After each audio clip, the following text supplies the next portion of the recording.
Here. Yes.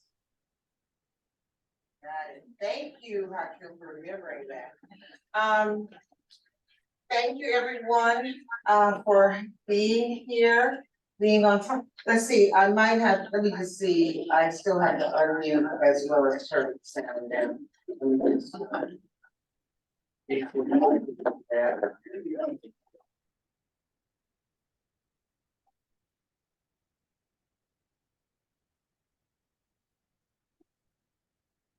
Okay, that's better.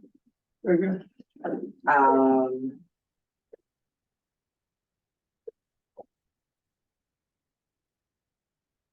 Community board members, again, welcome. I'm happy you're here. I believe, we have a quorum, 1, 2, 3, 4, 5. Yes, we have a quorum. Edwin, you know, is, on leave of absence. He's our co-chair. And, Hotel is, will be, I hope she'll be virtual. She's in Dubai at the environmental conference. Lucky her. Yeah, she's traveling. She does, she's our committee member and does a lot of international around here. As a matter of fact, even a number of the WEACT members are in Dubai. Really? There's an environmental climate change conference. I'm hoping Clotilde gets on in time to help me look out for her. And I'm hoping she'll get here in time to participate. Right, the button is not working. I am off to the side. I am off to the side. This is different way. Okay, I think I should do A that. small table right here. It's not working anyway. No, it's very loud out there. So those, see me on camera, forgive my profile. Oh, my space. And we'll get moving. So I'm calling the meeting to order at 6:39 since we do have a quorum. And I don't know, do we need we don't have to move a motion back, right? I don't believe so, but the minutes, were there minutes? Wait, don't get ahead of me. Just deal with that one thing. No, I didn't see them, that's why. So now, can I have a motion to adopt the agenda? So moved. Second. Okay, it's been moved by Monique, seconded by Amir. We do not have printed minutes. Okay. We did not have someone to volunteer last time to help out with the minutes. However, Patricia Ramos, and I hope Patricia's on, who was on a business trip last time, indicated that she would, tackle those, because, all of our meetings are recorded. Any committee member who is not here and has, for some reason has to be virtual, we need you to have your video, your face showing to us to be counted present. I don't think there's anyone yet, so we don't even have Patricia yet. So at any rate, but once that person comes on, if she's not showing her face, then we'll remind her. That's the latest thing. But we need a quorum, which means as it stands now, it's real tight. So everyone stay healthy, stay fit, and be present, okay? Thank you. I hear you. We have, is Pauline Ferrante on? Yes, Hi, yes, it's Pauline. I'm sorry, I'm calling in because the connection here is really bad. I'm at the mayoral town hall in East Harlem. Can you hear me? I can hear you. Pauline is the Manhattan Community Board Liaison in the Office of External Affairs for the Department of Health and Mental Health. Yeah. And we've been missing them terribly. I don't know, she probably has a lot of information she can give us. We've been concerned about infectious diseases and, immunizations, a host of issues. You wanted Okay. one from the mayor's Sure. office? So I, Mental so health. I, sorry if I'm having a little trouble hearing. But I do have two updates, and I'm happy to take any questions. But the first update I have is that the health department launched the Healthy NYC campaign, and it is to extend the life expectancy of New Yorkers to pre-COVID numbers. So life expectancy in New York City was at 82.6 years in 2019, but it dropped drastically to 78 years in 2020. A lot has to do with the COVID-19 pandemic. But our vision for this, yeah. We can't hear you. Yeah, you're sounding a bit muffled. You might be too close to your mic. I'm not sure. It started with, the Healthy NYC is designed to do what? You might be a little too close to your mic. I'm not sure. Sorry about that. Can you hear me better now? We hear that, but when you start talking and it's quick, it's fast, it begins to get muffled. So let's just go. Okay, so I'll talk slower and hopefully a little louder, and that might help. So the Healthy NYC campaign is the health department's campaign to extend life expectancy to pre-COVID numbers. In 2019, life expectancy in New York City was 82.6 years, but it dropped drastically to 78 years in 2020, a large part having to do with the COVID-19 pandemic. The vision of the campaign is to reach goals to change health outcomes by targeting the major drivers of overall health, excessive death, premature death, and racial inequities. And I would advise everyone to go onto our website where we have the actual campaign and the document that goes along with it for your interest in perusal if you so are inclined. And then the second update I have is that we have updated the community health profiles. I'm sure everyone knows about them, but it's the data set that provides information on the health indicators and outcomes of each of the 59 community boards. So it's broken down by each individual community board, so it'd be helpful for you to know what is happening in Community Board 9, and that can inform a lot of your policy and programs for health outcomes in your district. So those are my two main updates. I'm happy to take any questions. And if you had any specific things you'd like me to bring to your committee next month, please let me know in advance, so I'll have that prepared for you. Monique. Thank you, Pauline. Quick question. So the community health outcomes report that I guess comes out almost annually. What year are we looking at? So right now it's updated from 2021, 2022. It's not annual because it does take a couple of years for us to compile the data. We aim for every 2 to 3 years. So this is the latest iteration and it's online. So again, please visit the health department website and just type in community health profiles in the search bar and it'll bring you right to the data set. Thank you. You know what, maybe Heather, is your computer that's creating some feedback, or maybe it's. That's what it is. Put it on mute, yeah, and put it all the way Yeah. down. It's all me, so I can hear it from here. Yeah, but something's creating an echo. Yeah. So I'm not sure I'll turn it off. which computer it is.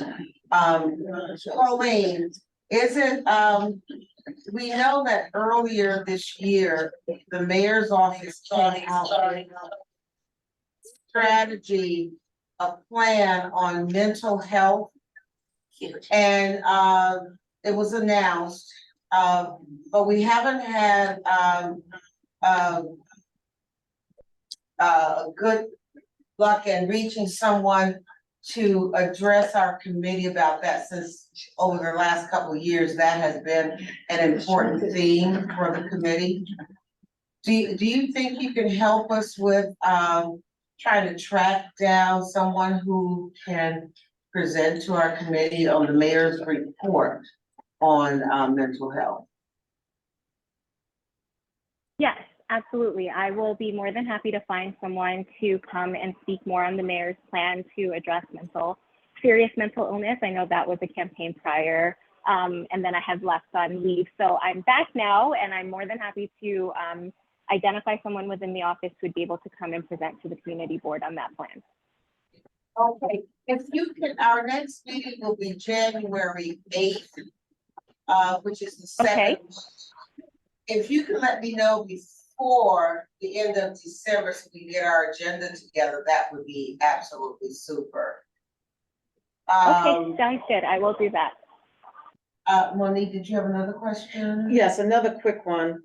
Are you guys tracking the respiratory virus, RSV? RSV, and that's Okay. what I was gonna say RSVP, but I knew that didn't sound right. I just kind of categorize it all as infectious diseases, Yeah.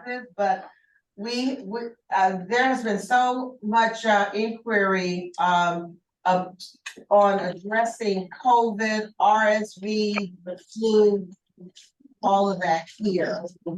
Is there anything that you can tell us now in terms of what's happening in New York? So I don't believe we're actively tracking RSV this year, but we do have information on our website for people who are interested. I do know that there is a sort of national shortage of RSV vaccines, but if you call your healthcare provider, hopefully they can give you more up-to-date information. So both the COVID vaccine and RSV vaccine, they've sort of transitioned into the general market. And so the government no longer really has like access to providing those for folks. It's really through like the medical, your medical health office or a pharmacy where you can get that information. We still do have the vaccine finder online. So if that's something you're interested in, finding a vaccine for yourself or for a loved one, that's still very active, but we would recommend that you contact your main healthcare provider, especially for young ones, with the RSV vaccine. Is there anything you could drop in the chat? Because one of the things we're trying to do is represent and be informative to our community. So it's not just the committee, reaching out to our broader community. So sure, locating. I'm sorry, I couldn't. Yes, I'm sorry, I couldn't log into the actual Zoom app for whatever reason. But I think maybe things are like logged here because the mayor is coming and things are like jammed. But I signed into the meeting via phone. What I can do is I can email Laquita or I can email Yutha with all the information to share with the committee if that's helpful. Yeah, you email both of us. Right, yeah. Okay, sounds great. And at any point that there's someone, we'll try to, we've been doing a lot of research on our own, but to the extent that MH can provide us with graphs, charts, tell a story about what is going on here in terms of health issues, that would be very welcome. In terms of sounds good. Yes, I will definitely send an email to both Laquita and to Yutha about all of the data that we have specifically to Community Board 9. But for the general, audience who's listening, if you go onto the website for the community health profiles, that gives a very clear snapshot of the district and it compares it to the rest of Manhattan and then also citywide. So you kind of know where the health indicators and how your health outcomes stand, not only in your own community, but as it compares to the rest of the city and the rest of Manhattan. And I suppose the last thing, I don't see any other hands. What I would be very interested in having from you is our liaison, a table or other at our public health forum on February 10th at the Columbia Forum, 11 a.m. to 4 p.m. We're going to be talking about. Please, please send me that information. Yes. So that there's time to get ready. If you guys have a booth, we'd like for you to be able to set up the booths there, and you might have some of your department representatives available to speak. And of course, brochures. I know Cheyenne has been very responsive, and so I don't want to do you to know that we have reached out to her as well. And I know she's Okay, that's fine. Yes, we work very closely with the Health Action Center, so I can reach out as well just to make sure we're not overlapping in efforts. And if they have information they want to share about the programming happening specifically at the Action Center, and then I can bring general information that's happening with the rest of the agency, that's something we can coordinate on our end. okay. Thank you very much, Pauline, and I know you're involved in a town hall meeting where you are or about to be involved. So I thank you for being present and sharing information that you do have. Thank you so much. I will follow up with you and with Yusa about information via email. Thank you. Cheyenne, so much. we have the Department of Health Mental Health. Can you update us on, I know I've already put in a email request asking you guys to have a table or other on February 10. And do you have any feedback or anything you might need? I know we're gonna work on a flyer, something online to distribute. Is there anything else that you need or you want to share? There are a couple of emails you sent out and I forwarded those emails to the committee. I just want you to know when I get information, it doesn't just sit. Perfect. Thank you. Yeah, so with the public health forum in February, I put in the request today to have staffing at the event. There shouldn't be an issue with our team staffing, and I can connect with Pauline, as she was saying, to get any other information that we might not have at the Action Center, just so we have all of the information on hand. So that should be good to go. And thank you so much for the invite. I'm excited to be there. And then as far as general updates in regards to the Health Action Center and the emails I've been sending, thank you so much for sharing them. I think it's super important to keep the information flowing. So yeah, just making sure that folks know that it's open enrollment period and that we do have free resources for if you need insurance help. We have it in person and also online via phone. So that's the information that was in that email. And then also, as always, if you ever need any PPE or masks, please let me know. If any one in your district or anyone that you worked with also needs them, you can feel free to share their information with me, or you could share their information. Yeah, my information. I think that's about it. I do have a new calendar of events for the Health Action Center in Harlem. So I can see if I can attach it, but if I can't, I'm happy to email that to you as well. And then you can forward it. And thank you so much for doing that. But yeah, I think that's pretty much it, unless there were questions about that Harlem Health Action Center. We see Cheyenne, at least I see her for the first time, but I've talked to her during the course of the year, and she has always been just very super responsive, right on it. And she has presented to us a couple times, but we didn't, well, I don't think we saw her. I think this is the first time I'm actually seeing her. And I just want the committee to see you and others and to thank you so much for being there for us. With the Hakil, I don't see him. I don't know if there's more needed at our office. We probably are well stocked right now. The committees meet and we have visitors come in, but I will ask, he stepped away on a lunch break, and we'll see if there's any additional safety and security supplements or other forms. Okay. And insurance issue. Is there someone who can talk about medical insurance. That would be another kind of speaker that people have asked about. And it may have to come outside of DOH, but this whole thing of health insurance and the financial impact of all of that on families, maybe hidden financial issues.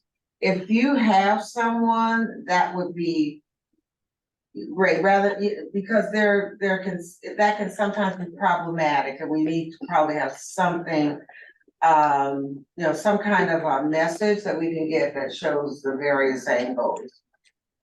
Yeah, I think that for sure health department employees could do that if it is regards to Medicaid, the essential plan, and the child plan, because I know, and that's super important right now. It's important to note that those plans are not automatically renewed anymore. So you do have to renew, you have to be proactive in renewing.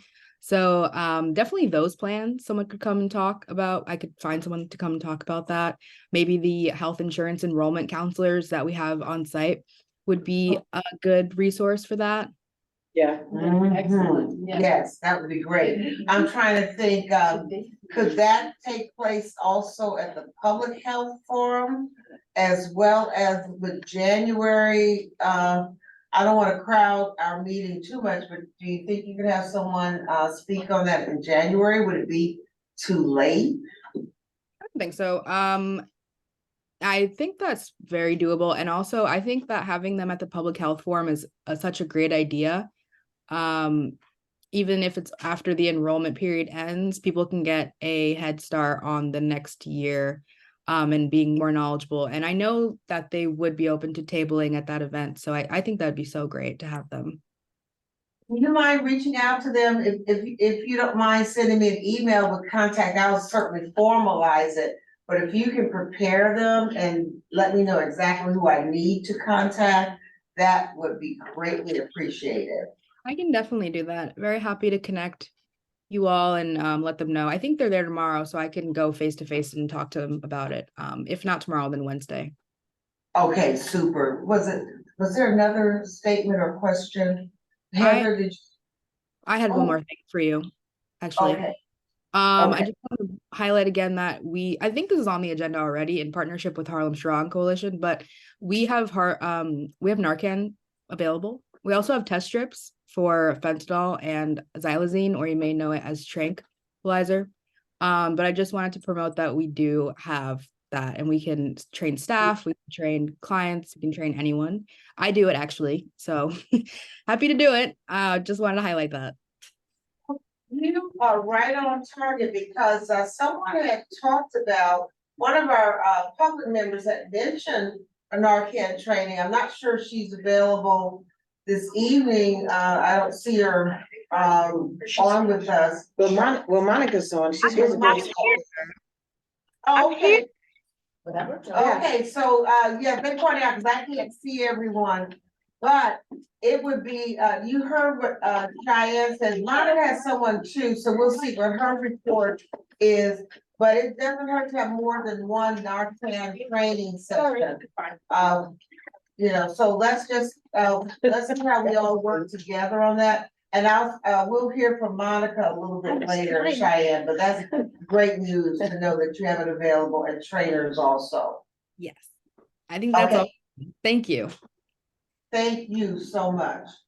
Okay, thanks everybody for pointing out. We have 17 people on the virtual. Okay. So thank you. Good looking out. That's so much hands raised.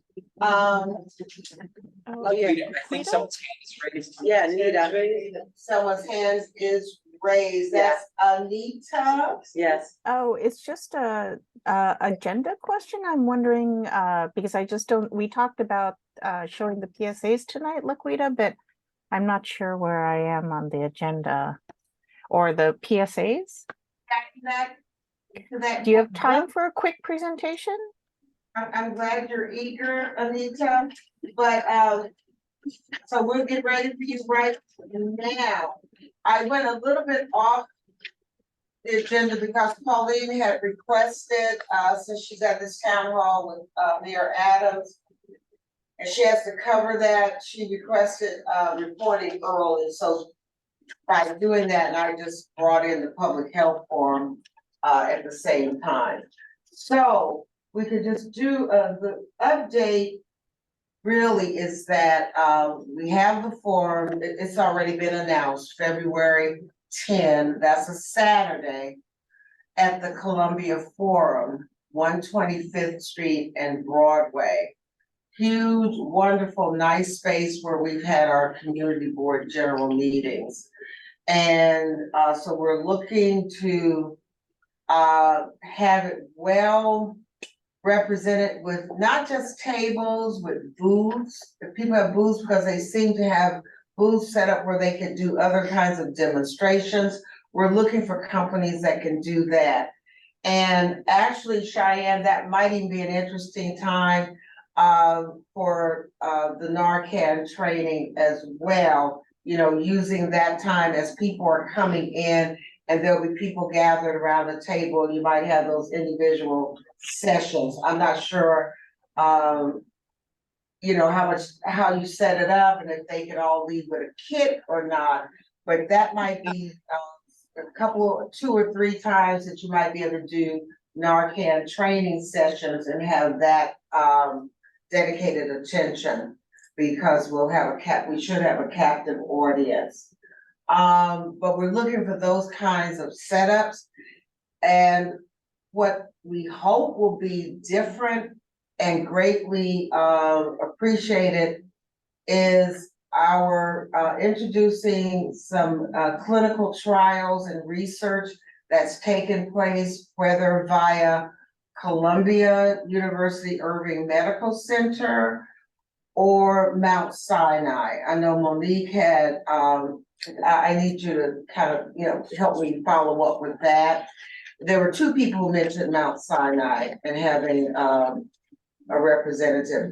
So, in two different research areas. So we're hoping that those research clinical trials will form the centerpiece of the public health forum with new information involving our community. And if also the opportunity, if there are some particular people of color in our community who want to participate, they'll learn what to look for and how they can be involved in clinical research that will be beneficial to the community.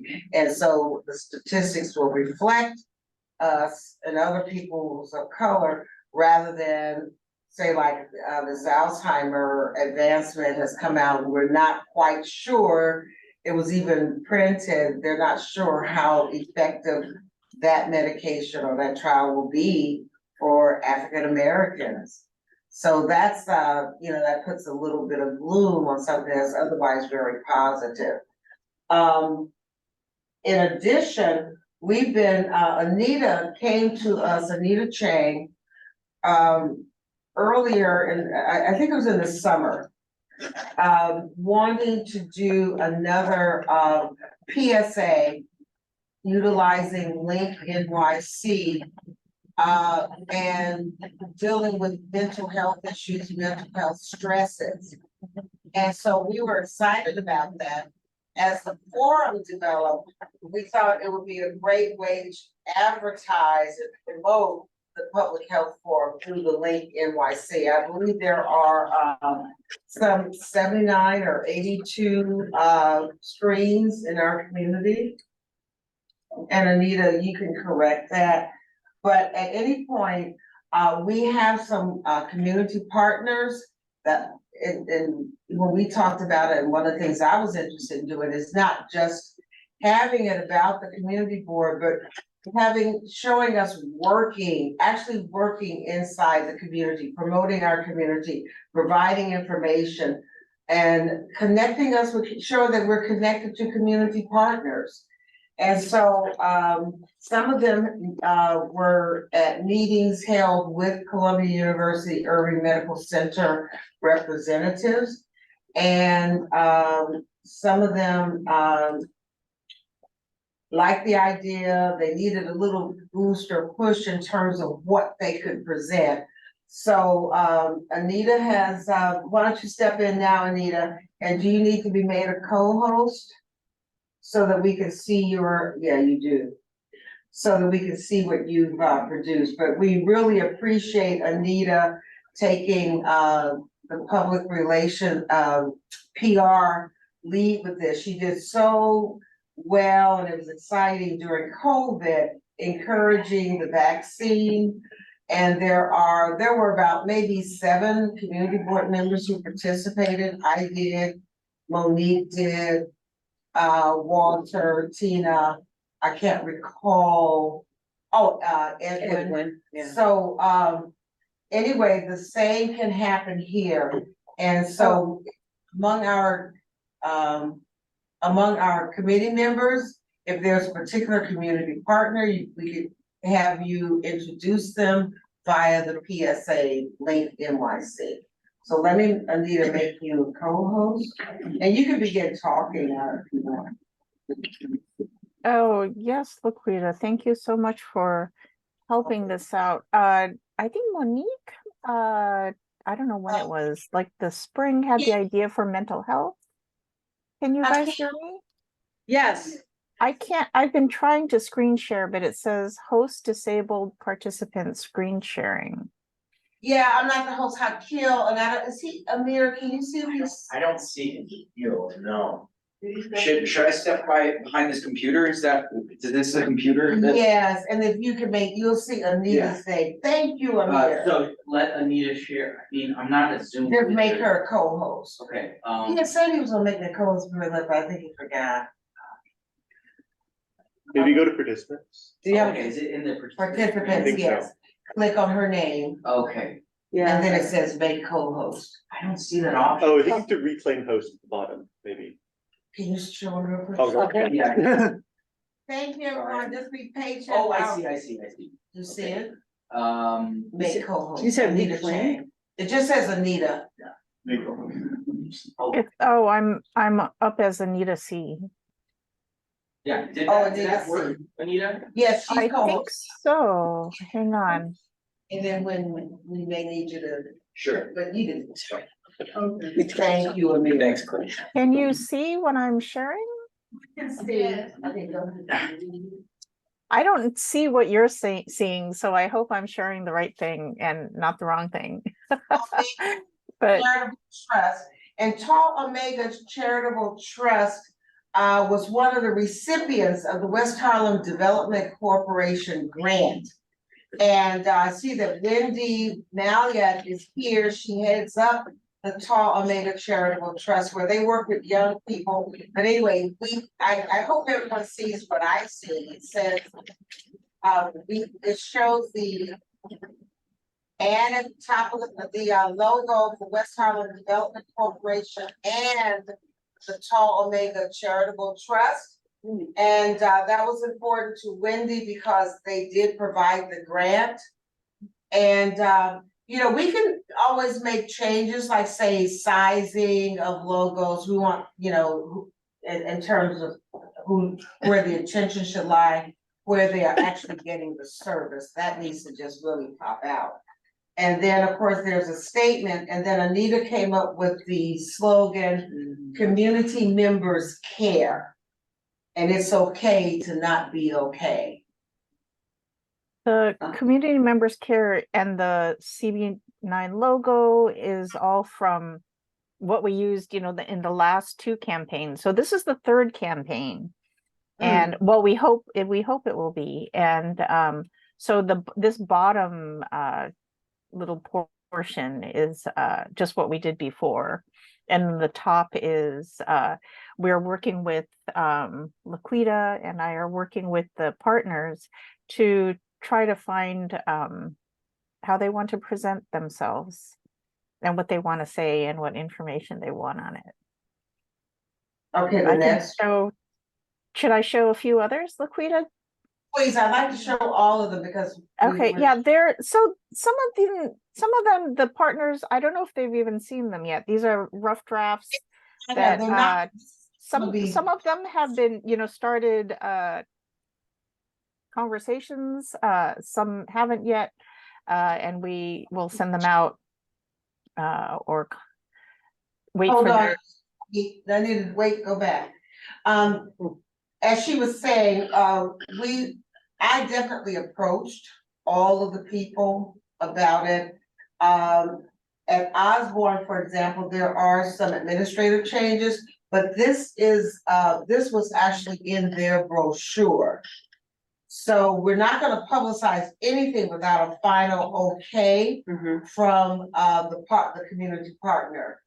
And the other part of this campaign is called, I like the community members care, but also Hello, My Name Is. We're introducing people in the community to the services. Yeah. And so we're trying to personalize it. So they were the ones where I actually, that had My Name Is, that's credit to Osborne. So it's just kind of continuing.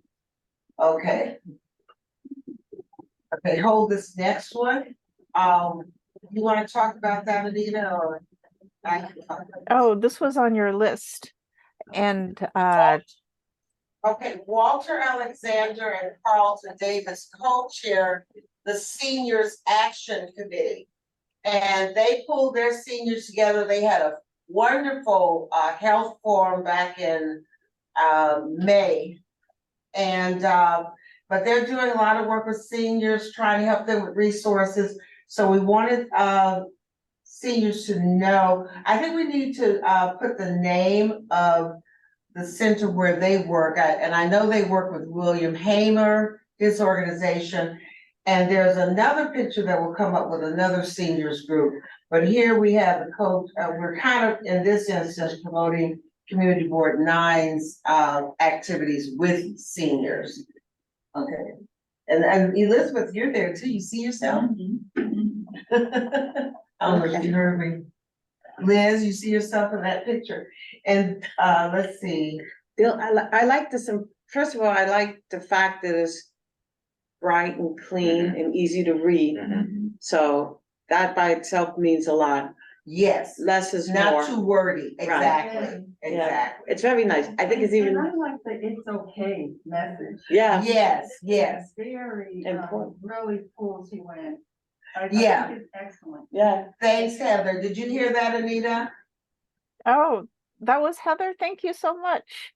If anyone has an idea, please feel free to send to Laquita and I, or if you have a phrase, I'll show you some examples of ones that we've done in the past. And I think Laquita was talking about health and the committee members, being able to submit photos and phrases. I don't know if we. You with a community organization that's a partner of ours. So it's not just us, we're promoting our partners, letting people know that we have services right here in the community. Yeah. And this is Victor with, I'll get her name. Oh, there it is. You do have her name, Asia R. Estrade. She's with, what it says here, Columbia University Irving Medical Center. So they've been coming to our health committee with clinical trial research, actual studies and presenting. They haven't done it since September, but there were several times in the last fiscal year. Oh, shit. Oh, Who was that? who was that? Mute yourself. It's real life. I hear you. Anyway, now this is, Emma Bowen. is this your, oh, that's the Bowen Center. Emma Bowen, yeah. That's Emma. It needs to say the Emma Bowen Center, not just the Bowen Center. That's one of the things, that's why, our partners will actually see this. But anyway, and someone is here from Emma Bowen, but we'll need to make sure that Miss Jordan or someone there actually sees it. That's why I was hoping to see this before tonight and get it out to the partners and the committee so that the corrections, at least those initial corrections, could be there. But anyway, it's a good show. And I Do wish you there like- was a picture with, two people closer together, not such a space between them, but we can ask them. Mhm. And I think this came, I'm trying to think if this came from their website or I'm not sure if this is what was on their website or a stock photo. I think it was their website. And do you like, everybody, it's okay to ask for help or it's okay to not be okay? What were you saying, Heather, that you like? I like both of them. I like the latter, actually. I mean, It's okay to ask for help? it's okay to not be okay. Right, Oh, and have it bold like it is here, I think it's strong, that's very Yeah. strong. I think that's gonna grab people's attention. right. I think it just goes right at that thing that people don't want to talk about. Yes, And you're just putting it out there, say it's okay not to be okay. Yeah. and then here's who can help you, Right. that's why we need to have the names of the partner also bold where they can see this is where you can go. No, I like, And you see the QR code is going to be there, yes, so that those with the phone can, key in, but we might need to have this phone number right below the logo or the name also. I just thought about that, because a lot of people may have problems with their cell phone, Or may don't have not have paid data. the bill, Or don't have data. or don't have data, yeah, all kind of things, so if Right. we have the phone number. Yeah. Let's Right. think about that part too. definitely. I'm thinking, and maybe, I don't know if Nita's going through all of them. But certainly one of the issues we've been contending with when it comes to mental health support is is support for young people. So I'm hoping that we get a partner who offers services to young people. What Tall Omega does, there's this high school, correct me if I'm wrong, Wendy, there's this high school and a couple of years of college. And then and then Anita has a group, but the only thing is, Anita, you just have to have whoever the partner is, we need to find the I think partner. we did ask, I don't know if, Shanika and Deirdre, we asked them. Yeah, Okay. they were asked they were at the But- very first meeting, Right. and I asked Yeah, at the last community board. So I don't know, but we we'll should go. follow up. Need more time, but now here's one, We have time, we still have time, right? I think we have enough to, even if we start and Yeah. add in Yeah. or change. And we can this- do, hopefully, Link NYC will let us do, last time, two rounds. Yeah, it was like 4 and 4. So they did 4 for 2 weeks. Well, they alternated, like group A, 2 weeks, group B, 2 weeks, group A, 2 weeks, group B, 2 weeks. Okay, over what period of time, how many weeks, 8 weeks? So that was a total of, 8 weeks. Yeah, how many, is there a limit? 8 weeks? I Okay. can't predict Now this, exactly what they'll do each time because, they do what they do, but we could request. Or just ask them, we can just ask more questions perhaps, if there's any questions, let's compile them quickly though. Anita, what's the next? Are there 2 more, I think, or 1 more, or is that it? This one is Heritage Health and Housing Incorporated. I don't know if can you still see what I'm sharing or it's not sharing anymore? Yeah, we can see it. Mhm. And so everyone, Heritage has a cross section, they have pediatrics and all of that, so. This one is a stock photo and I don't own any stock photos, but hopefully Hmm. they can provide one. And the next one? Okay, here, this is the Jackie Robinson Senior Center. They're at Grand Houses. They have a really nice seniors program. And that's that's Mrs. Green, the executive director, and the gentleman to her, the gentleman to the far right speaks on Medicaid. He goes around to the various centers speaking on Medicaid. On some of these, I'm hoping they'll, give us, if they want to give us another photo, they can give us another photo. And if they want to, give their own text, they can also give us their own text. That's what I'm saying, they have to see it, if I had them, before I could show them, so. If you email, you may have already, you did email them today, so I'll be able to show them and get feedback, So they'll look at the text and the quote, and the logo, they'll do that, or else we won't be able to use it. And then just remember that our stationery changed, we're including Sugar Hill as one of the locations. I can Oh. ask Yutha for a newer logo. Yeah. So Sugar Hill should be on that, listed under Hamilton Heights. Good Okay, looking. because this is just the logo, so maybe I can ask for an updated logo. Yeah, but we do have But that's a good point, Heather, thank you for pointing that out, I didn't know that. Okay, and this is our Monique Hardin Cordera representing the About me. Kidney Foundation. So, and wherever there's hello, we need to say hello, my name is, Sure. like I Monique, said, is this the URL you would use? I believe so. Wait, it should be Kidney.org. kidney.org. Yeah. Yeah. And I mean, we don't have, actually, there might be a site on I have to look that up, because I know. everything doesn't have to be mental stress, there's just whatever. Okay. Kidney, with diabetes and all that, Well, that's we just need a quote from you that Right. incorporates to make people know that, hey, the kidneys are important because of diabetes, I don't know, lupus, I'm not sure. Well, yes, high blood pressure and diabetes are two comorbidities that put you at risk for chronic kidney disease.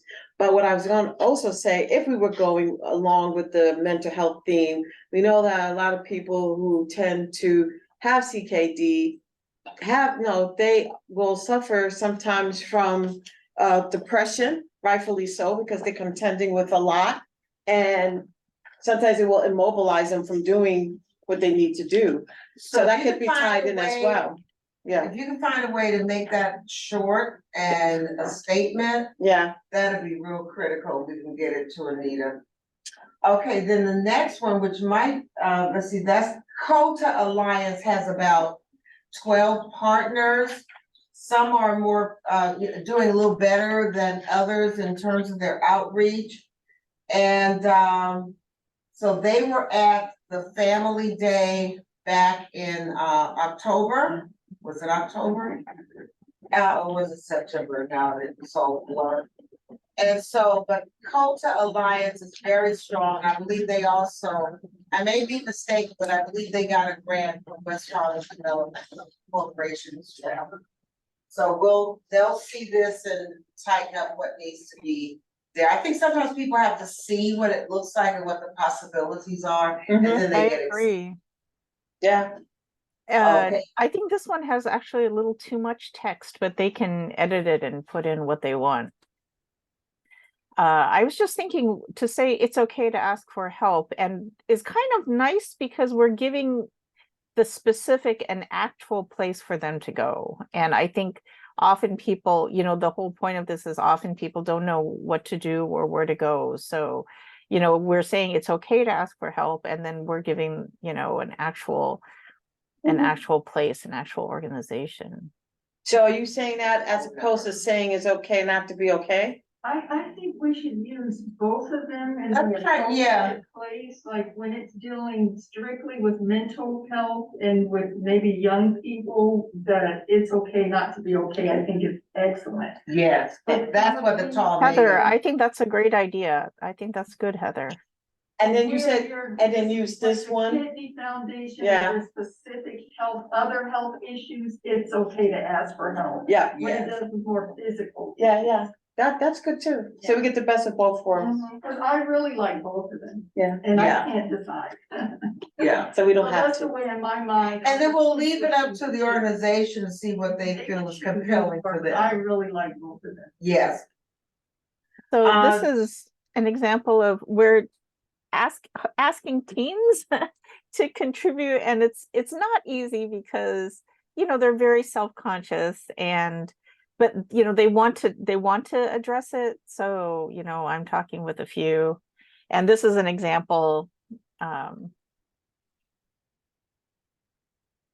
The only, I like this, but where do they go? Right. I think this one might just be a message, that it's okay. But Okay, but I think it's so important that they're looking at it to utilize the space to say, it doesn't have to be one phone number, it could be two phone numbers. right, the teen, I don't want to feel like they're doing an advertisement for a specific place that they might not know enough about to be able to, promote it. But that was just, what they're thinking, but it doesn't, we can also put in a place, and just make it clear that they're not promoting or, because they don't know enough about that place to be able to, say to go. You know who the teen is here, so that's, I understand that part. But if we're gonna put this out, community members care, it's not just up to care, where do they go? How do we help them? Several choices, I just think just leaving it like I think it's hard reaching young people, and I think it would help to have young people writing some of this copy. Not, I don't know the process that Anita and This is what this teen said. This is what he texted me. Wants teens to help teens, I guess that's a message. This is what he texted me. So this text, and this is what she texted me, this another teen. Oh, it's interesting, the animals, well. I know, it was a coincidence. They don't know each other. That's funny, cats. This was actually a neighborhood cat who doesn't have a home, and that she, kind of adopted and feeds outside. And so it's kind of like her idea of care, that I think that's how she makes the connection. Right, do we need to know to understand how it's up to everybody. Do you think what's gonna come across? Do you think it's strong? We gotta be honest. We have, we have other ads too that will come along. I think that one with the young one holding the cat, that could be very strong.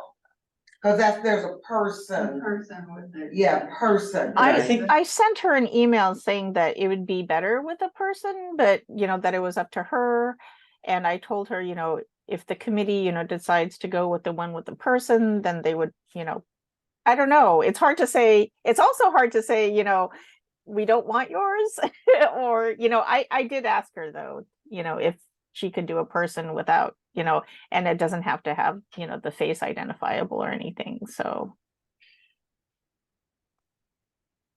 let's see how that goes.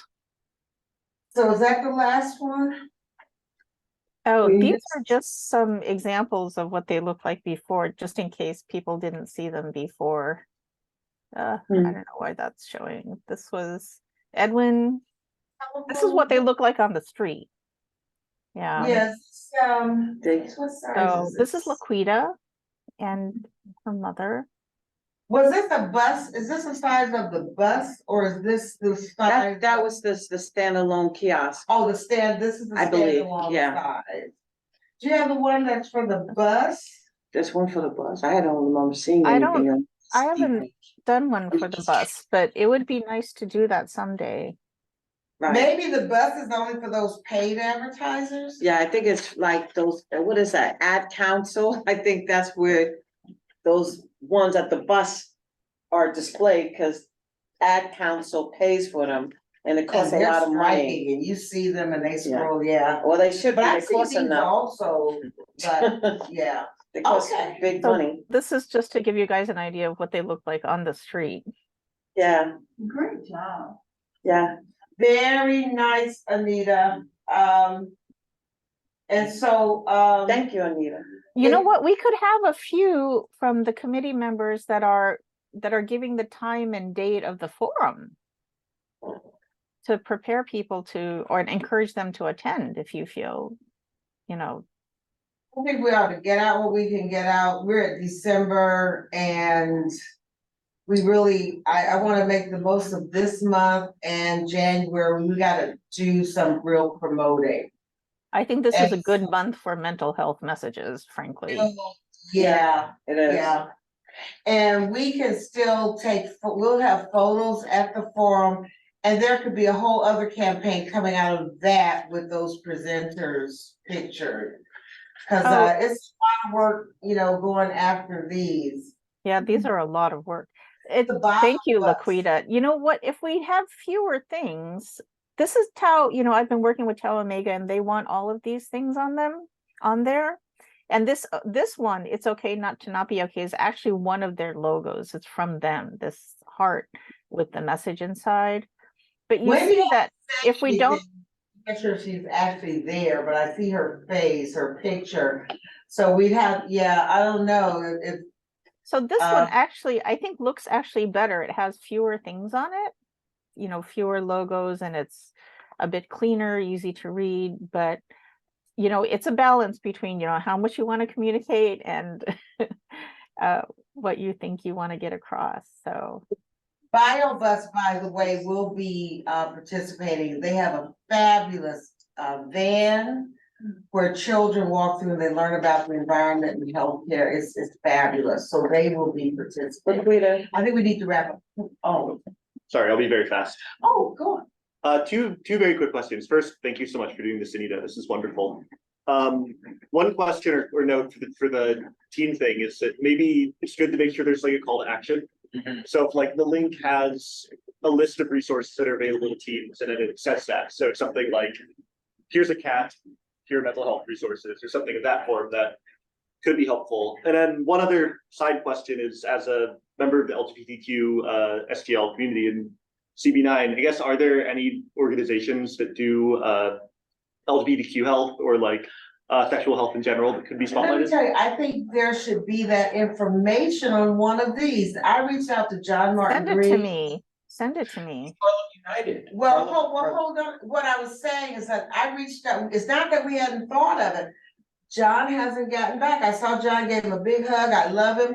No response. I said, John, I reached out to you because, there has to be some issue that may be pressing for the LGBTQ population. right.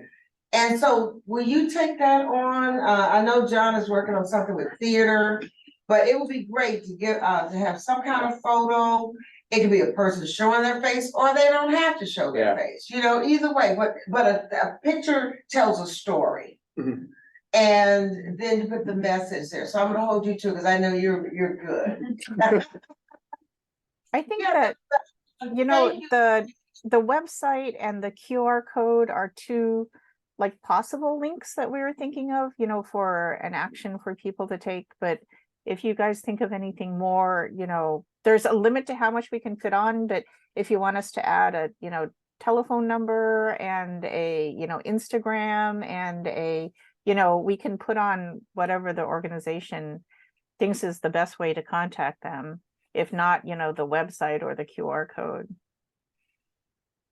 I definitely think we could work on probably sizing and some things so that it leaves a little bit more quote unquote white space, even though it's, rather, more blank space. But I do think the telephone number should be so readily available because people need help, and these links move, they're not fast, but they're maybe more quickly than people, can get, pen and paper out, so Well, something. Hopefully I could take a picture of that. And maybe they can just take a picture of it, Even if we're trying to help people, so my thing is that, let's just really make it visible. Mhm. Here's the help, here's where you can go.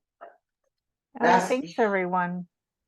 Yes, thank you, Anita. Thank you. Anita, thank you, and I'll try to get answers back this week from partners. He's our Clayton. community board member as well as that. Give me your full name again. Clayton Sanford. Sam. Clayton. Okay. Yeah, also, just one last thing. One thing I thought that we could also, I don't know if some of these organizations address, but I I don't know how to put it, like AA or, you know, substance abuse, I think around the holidays is very relevant. Super necessary for support. Yeah, agreed. So that's another one, that's 3 right there, AA, substance abuse, LGBTQ. I think someone had brought up something with AA before, but we didn't come up with an agency, one of our partners. And someone mentioned United, but Harlem United. they're really so, CB10, even though they're everywhere. Oh, okay. I mean, they're everywhere, but you know, they're I very. have contacts there. We have Yeah. Heritage could do it, Emma Bowen could do it. Right, You okay. know, so we have it right here in the district, and we need to, you know, support, that's the whole thing too. And it's not that we don't support United, Sure. Harlem United, but we have the others too, so I'm so glad you brought that up. Yeah, that was very, And I'll important. just tell John like that, go Yeah. to Clayton. Yeah, because every kind of mental crisis and issue that affects us all affects the LGBT community even more significantly because of the discrimination and stigma, and state violence and everything else. So I think it's a really important Right. intersection. Yeah, if we had a couple of them, anyway, just about have a real nice balance, but at least those are 3 areas we need to look for. And then maybe, So Laquita, the email I sent you last week, just real quick, has all the PDFs as separate files. So you can send them separately to each partner. You don't have to send the whole batch to everyone. yeah, that's clear. Thank you. Yeah, that's very clear. All right, thank you again, Anita. And you'll be, I'll get these out to the partners tomorrow. And I might mail them tonight and then call them as follow-up tomorrow. So we're moving, you know, right along. Okay. Thank you again. And so now we've talked and made mention of West Harlem Development Corporation. Oh, wow, you know what? We skipped that whole Amir. Because Pauline had asked for, yeah, okay, before we have the grantees, I asked Amir to give just 5 minutes. All we're gonna do, we don't want the whole issue of residential parking to get lost. We would like to be able to come up with some kind of resolution that satisfies our community. As I was walking here, New York Times had pop up residential parking, and you know, it's kind of, did you see that also? Well, I think it was about the congestion. I'm sorry, congestion parking Exactly. Yeah. pricing. But I But saw it's that all headline too. connected. Yeah. It's all connected. So it's gonna come back into the fore, probably the Yeah. beginning of the year.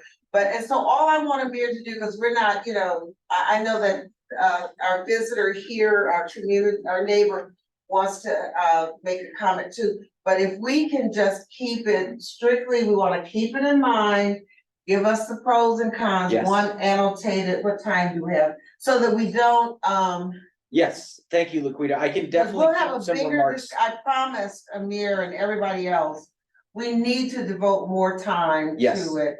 Because a lot of time was devoted back in September. And so we need to do this, but we got a lot of enough time. So if you could just make your comments. Yes, I can, and And thank that's you. it, pros and cons, seeing both sides. I'll keep them brief because I'm actually very glad that someone from, you know, from the community heard that we were gonna talk about this, and I'd like to hear your thoughts, and also anyone else. Clayton is here, you know, as well. So last month, there was quite a discussion about residential parking permits, and we discussed some of the elements of the resolution, and, you know, just in the kind of spirit of objectivity, I think some of the members, both public members, our chair, other people in this committee and elsewhere made some remarks about, you know, concerns about the congestion pricing toll and how that might impact congestion and traffic flow uptown here in CB9, We heard concerns, for example, I'm remembering some of the things raised last month were about how expensive owning a car is, owning and operating a car in New York is. And there seemed to be interest in a free or low cost residential parking permit to address something else which was brought up during the meeting last month, which was the frustration with looking for a parking space in the district, the frustration of seeing out-of-state plates and looking for a parking space. And I think it's, it is thought that residential parking permits might address some of those concerns. However, as I think we discussed last month as well, just having the resolution in front of me, there, on the other side, there are concerns that many of the claims about better environmental health outcomes seem to be unsubstantiated, and they're unsubstantiated in the resolution itself. And I think that's where there's been a disconnect so far. Last month there was a disconnect between the content of the resolution itself, which makes claims about how residential parking permits, several of the clauses in the resolution make claims about how they address issues of circling vehicles, encourage. There's a clause in our resolution that residential parking permits encourage residents to use public transportation, but that's not supported by anything in the resolution. And in 2019, In the draft, it's not. right, in the current draft of the resolution. And in 2019, our neighbor, just a few blocks down south, who was then Manhattan Borough President, Gail Brewer, led the publication of a report on 7 cities across the world that have a residential parking permit system. And it's not very clear, the relationship between residential parking permits and better environmental health outcomes. And we as a committee strive to reach for solutions for environmental and health issues that affect our neighbors and us as community members here in the district. And I think that is, very much a passion of mine, really making sure that we're working to address the environmental and health issues of our community. But I guess just on the other side of the issue, there does, if this truly is such a good idea that will improve the environmental health of us in this district, who a lot of us know have actually, there's poor air quality in our district compared to the city. If this is truly such a good idea, why do no environmental or urban planning organizations in New York City support it? And why isn't there any data to support the claim that residential parking permits improve our environmental health?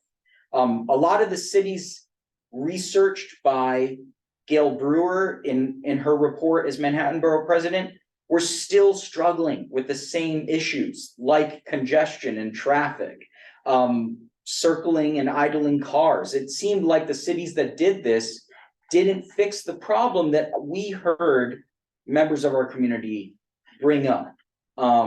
So I think, just to, not to go any further, because I'd like to hear, other thoughts, but if this is such a good idea, I think it would be great to support some of the whereas clauses in our resolution with some evidence and data. We opened our meeting today with Pauline about the value of evidence and data, right, to guide our action. We've heard presentations about the importance and the value of data and research around prenatal care and the devastating consequences of the lacks of prenatal care for members of our community here. So in that same spirit of wanting evidence and data around environmental health to support the policies that we endorse, I think it's important for us to do a lot more research and to back up some of these claims, because as it stands now, none of the experts in parking management and urban planning support residential parking. So we heard, that's, I thought you were gonna, Yeah. try to at least present both sides. But anyway, thank you, Amir. And not too much more time, but, Clayton and, Ashley Allegra was here first. What is your thinking, because you came because you heard So the thank issue? you very much. My name is Dr. Allegra Legrand. I have been working at 2880 Broadway on 112th Street since 2001. So although this is my first CB9 committee meeting, I live up in CB12.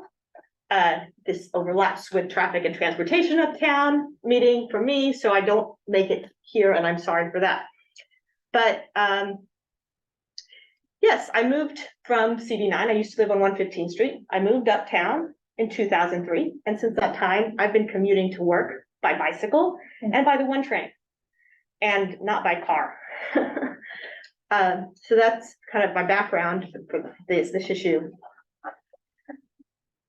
I think that the congestion pricing has the potential, yes, it's going to raise money for the MTA, but for the benefits of the city, it will be the improvement of our air quality. And the improvement of the air quality is directly tied to reducing traffic. And so the community boards who were not part of this really nice, super wealthy downtown area getting to have less cars on the street, we want to have some of that benefit from the CBD tolling plan as well. And we don't want to be left with fallout of excess traffic that is pushed around because of that. And although the parking permits in theory feels like it's a good idea, in practice, just as Amir was mentioning, it just hasn't panned out in other cities. Unfortunately, installing residential parking permits creates a perverse incentive for more people to actually drive. If you don't throttle the number of permits, then you end up with people circling around, idling their engines, and you poison your kids' air. Why don't we want to do that? I don't know about you all. I have a child with asthma. Statistically speaking, living in uptown Manhattan, that is much more likely the case than if I were living someplace else. And Harlem, in particular, we guys, I believe, have even worse rates of asthma than we do in CB12. So it should be a particular issue here in CB9 to try to tamp down that. I think that, you know, something that I wish that we had done here in New York City with regards to the central business district tolling that was not done, that something that was indeed done in other cities like London, is that they have like the center of town where they have expensive tolls, but then they go out, they have like an outer ring, like the N25, and a lot of the neighborhoods within that, they also have tolling, but it's not as expensive as downtown. Short trips within that area aren't charged a premium, but they do have, they are part of that tolling to disincentivize people driving more in those neighborhoods. Driving less is really important. It's important for that direct air quality. Also, like you mentioned, you had several members of your community board at COP28. As a climate scientist, I've been keeping close tabs on what's going on at COP. Getting people out of cars and making other forms of transportation easy and safe is super important. I can tell you since 2003, when I started commuting from Inwood to here, there have been 0 additional miles of bike lane added to my commute route. I take the Greenway, get off at 125th, get off at Dyckman. The rest of my route does not have a bike lane. And I think it's kind of weird that CB9 doesn't have bike lanes. And I mean, I would think that your street space, that is our space. I mean, our, like, us, people who live and work here. And when you allow your street space to be co-opted by private individuals, it's really weird. So private car is not, like, that's someone's has taken public space that belongs to you all and they have taken it for themselves. It's not generating any economic activity. You can enhance your economic activity. Like we got a little bit of that during COVID with the sidewalk cafes. People have mixed feelings about those because they turned into rat nests. But in the beginning, it was amazing because all of a sudden we got to take back a little bit of that space. And I think that it's really weird that MCB9 doesn't have bike lanes, and we should preserve the public space for community uses. And one other mention on that, I'm sorry, I'm long-winded, but I have noticed in the last year in particular, there are a lot more deliveristas in this neighborhood than there used to be. A lot more. I feel like I run the gauntlet on getting to my office. There is so many. And those guys do kind of run helter-skelter. And they take up the sidewalk. Now we have trashers taking up the sidewalk. It would be nice if the places that were used for private cars, if we had unloading zones so that people could unload, great. And if we had bike lanes where deliveristas and just regular Joes and Janes like me could bike safely. I used to, my kids go to school in this neighborhood. My daughter just finished my hall 2. My son is currently at Kip Beyond, just right around the corner here. My son used to commute with me by bike to his school. It's really easy to get to because it's just on 121st Street. And we could just pop right over. It's in the old Catholic school there. He got this last time he commuted with me, he got strafed by a car on Claremont, which Claremont you usually think about as being like not crazy drivers, but because there's less commercial traffic, there are people who like to just really go fast there. And my son's 12, and biking should be a joy in his life, not something that brought him fear. And I wish that we could, it's healthy for him. It's better for our environment, like climate change. Like, my God, like this has been a year, like we've had like, it feels like these extremes, like from, early June where it looked like we were in some bizarre Blade Runner because of the fires in Canada, to like just at the end of September where like, we walked home. We walked from like, I walked in, him and several of his friends that lived uptown, there was no subway service. We ended up walking home because the rains were so extreme that day. So I just, yes, image closing, not a fan of the residential parking permits because the evidence doesn't support their use. And I think that street space, there's a lot of public health benefits that can be gained by using that street space for other purposes. Thank you. Thank you. Dr. Allegra, your last name is? LeGrand. LeGrand. Oh, thank you for those remarks. And our board member visiting with us, Clayton, you have some thoughts on this for us to consider for January? I'll keep it very short. I think I'm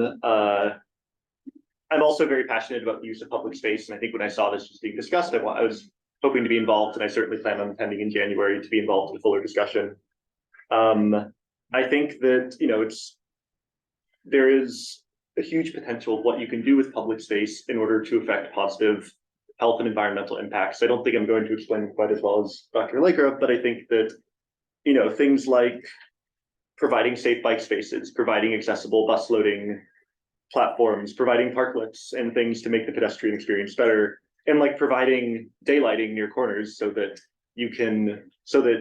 you have a good visibility into when cars are coming into the intersection. I think all of these things are things that decisions that can be made about public space that have measurable and positive impacts on public health and environmental justice. And I think I share some of the concerns that Amir and Dr. Allegra shared. And I think one of the things that I hope is in mind as we continue conversation about this, I hope that we ask ourselves, one, like how will the program be implemented, and what will be what are the values that we are endorsing by endorsing the program? So for instance, how we set the price matters a great deal. Public space is very valuable, and if, for instance, we expect drivers to pay the full value of public space in the permit, that would be quite an expensive permit, which then is quite a complex trade-off where you actually, if the permit needs to be expensive in order to reduce the traffic levels. And I think it's important for us to talk about that, because if we're talking about very inexpensive or free permits, it's unrealistic to expect that traffic levels are going to fall. And I think the last thing is, I think it's also important for us to ask, how will this program treat the 79% households in the district who do not own cars? An awful lot of people don't, and an awful lot of people would benefit from improved subway access, improved bike infrastructure, things of that sort. And I hope that we keep those questions in mind as we proceed forward with the conversation. And I appreciate the chance to speak up.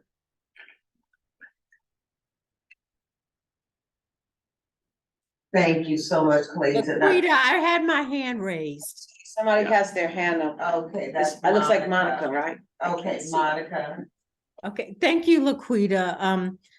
Unfortunately, there's a lot of naivety of the people that speak because there are people in this community that need their cars to go to work. Many do not work close by. I have a neighbor that works close to Delaware. I have neighbors that work all the way up to close to the Connecticut border. Public transportation isn't an option. In fact, it's a privilege. I think maybe you don't realize that the buses on St. Nicholas do not run between 3 and 5 a.m. in the morning. The buses on the 101, I believe, has a 2-hour gap in the morning also. So, you know, it's naivety to think that everybody's gonna ride a bike. It's naivety to think that we don't pay when we own a car. When we own a car, we pay to register our car. We pay insurance. Part of our insurance is taxes. Part of our registration is taxes. So we pay. I own property in this community. I pay taxes. So I shouldn't have to pay a thing, but I would hope that the people who are suggesting that we pay all this money for residential parking use a little bit of common sense and think about the people who own cars in this community. Many of them use it to get back and forth to where they work. I have another neighbor that works in the Bronx, and where he works is not close to public transportation. I have a neighbor that works at Hunts Point Market. He has to be there at 4 a.m. He can't afford to jump in an Uber or Lyft. So he has a car. It's not fancy, but that's what he uses to transport himself. So you have to be culturally aware of the things that you're speaking.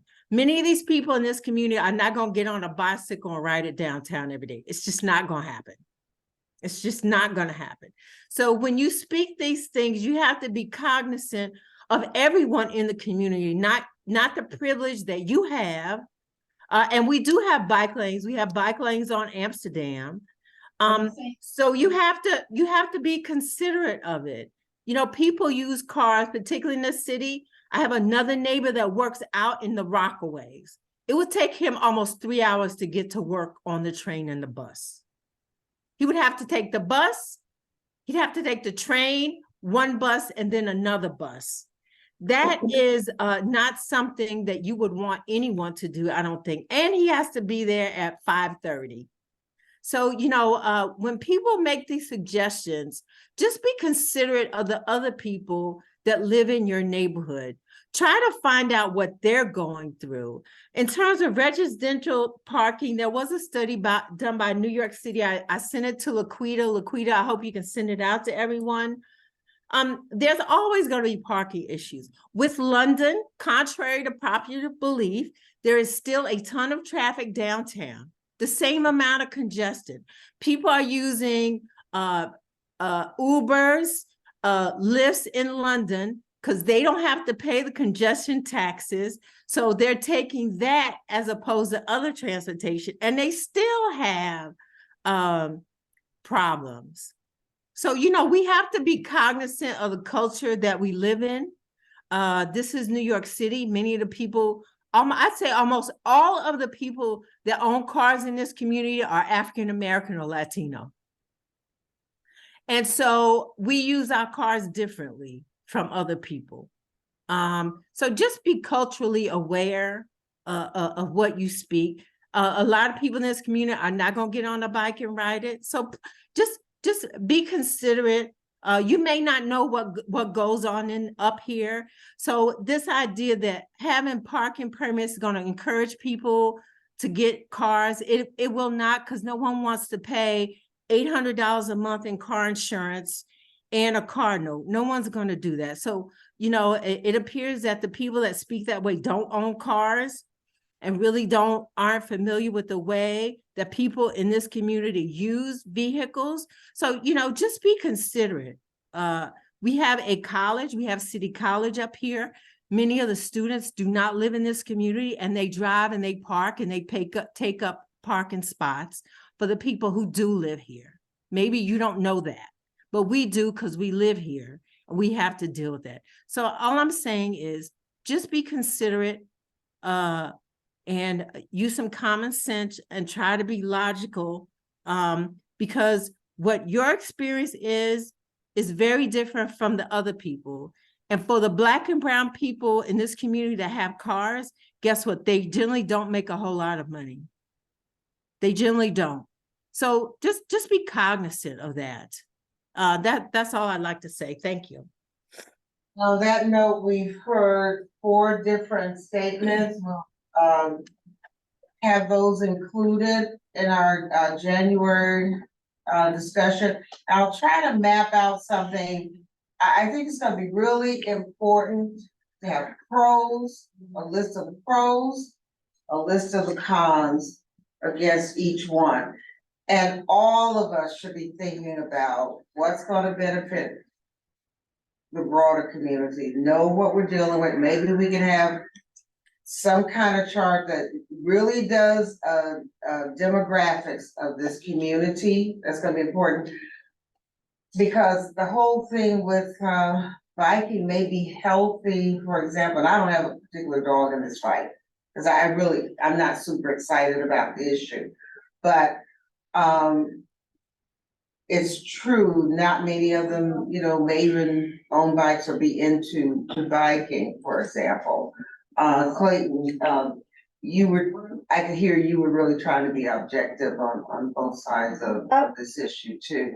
So we just need to maybe we just have something with the demographics and be able to actually put side by side. I would love to see some of those demographics that And Ms. see. Dula cited, because, you know, I find them to be a bit incredulous. So if census.gov, the American Community Survey, actually polls people, I have 134 because that's my zip code memorized.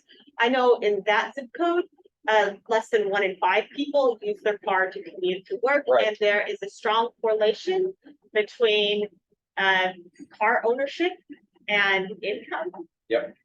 So I just don't have those memorized in my iPhone. We have to get that's what I Yeah, wanna have. I wanna come in have our January and show information. some of that, because I think that's very important.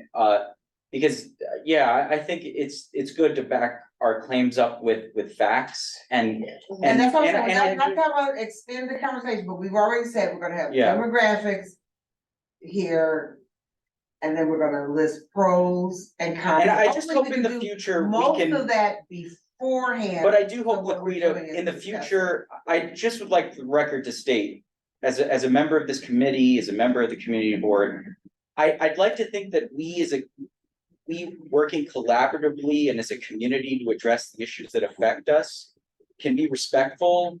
I think it's really I agree. important, I and agree. I think resorting to personal attacks, undermining guests' integrity, their intelligence, whether they're logical or not, I think is actually, it really goes against the community-minded spirit that I bring to this space and the community-minded spirit that I think we should all bring to this space. And I think we have to remember to be respectful to each other as we go through this process. It's interesting, based on even the last conversation we had, there was I think I was at WEAC, and because their discussions can get heated also, there was, okay, this is how this meeting is gonna be. We're gonna be respectful for this, we're not gonna do that, everyone has their right to their opinion.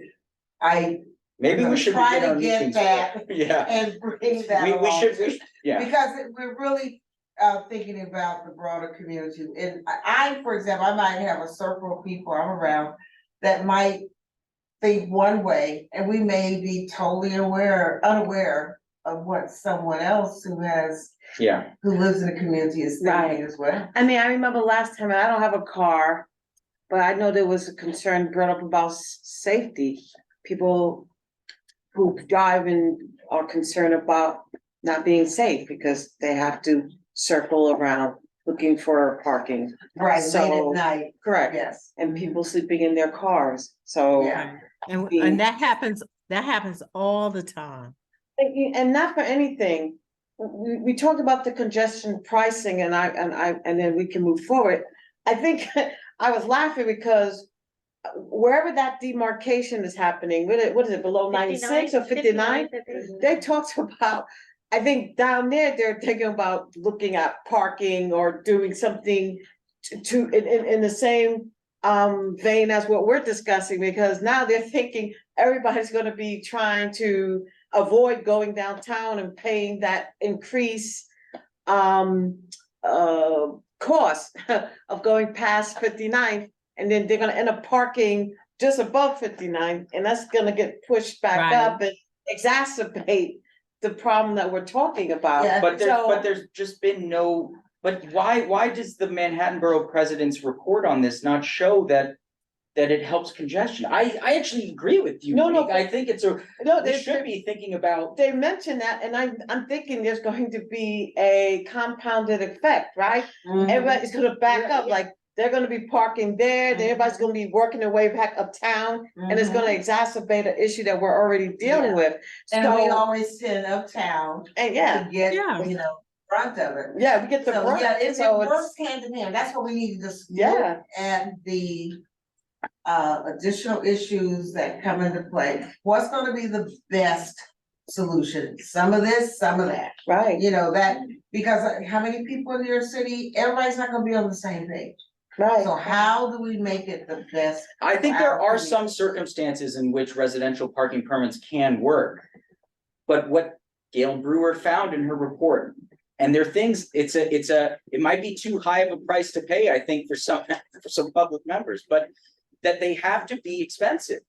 They have to be market rated, and they have to be strictly capped per neighborhood. Yeah. If we don't do those things, we make congestion worse. We make the circling cars worse. We make it less safe for people to circle for spots at night because we create more congestion. That's exactly what Gail Brewer found in her report. They have to be expensive and they have to be strictly capped per neighborhood. So Yeah. that was there, we have to see if those factors. But that's the issue, Laquita. So people in this community who are Black and brown and don't make enough money to go hop in Uber are supposed to pay $500-600 a month for a parking pass? But Ms. Dula, if they are free, we make your traffic that you're so passionate about worse. So can you propose a solution to that problem? I think it should be free. You Okay. should have to prove that you live in this community. That if it's free, that all the wealthy kids going to Right. school at Columbia. No, every no. school- No, because you would have to live in this community. You I- would have to I- have an address in this community. We can only hear one. Okay, yeah, well, I mean, this is a very thorny issue for sure. Right. Cause we also talked about the time, like maybe during certain times we do that, we make it open or available, like on the weekends, maybe. Yeah, that. It's locked down and during the weekday, sorry, Clay, you have flexibility, Right, so. because this is what they're talking about with that congestion planning. They're Oh. talking about after certain hours, the fee Right. would go down.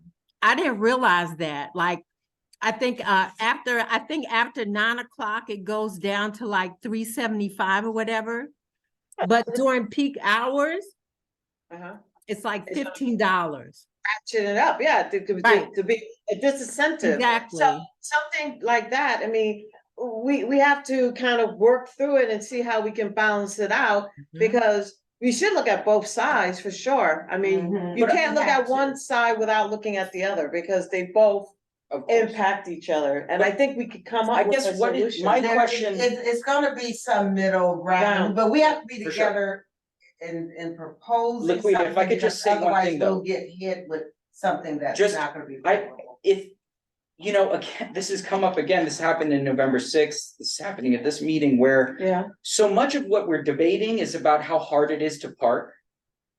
But we're the Health and Environment Committee, so I think it's very important that if this resolution is born out of our committee, that we But have we need a to, strong link between residential parking permits and environmental health. Where is that link? I think for me as a member is an issue. and on that yeah. note, Okay.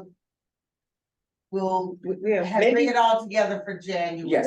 Yeah, we'll make that, we'll find a way to bring that We'll- together, right? Because it does have to show that impact, The but then environmental what impact generally and the health, will yeah. happen too is that two other committees will probably play a role in the resolution.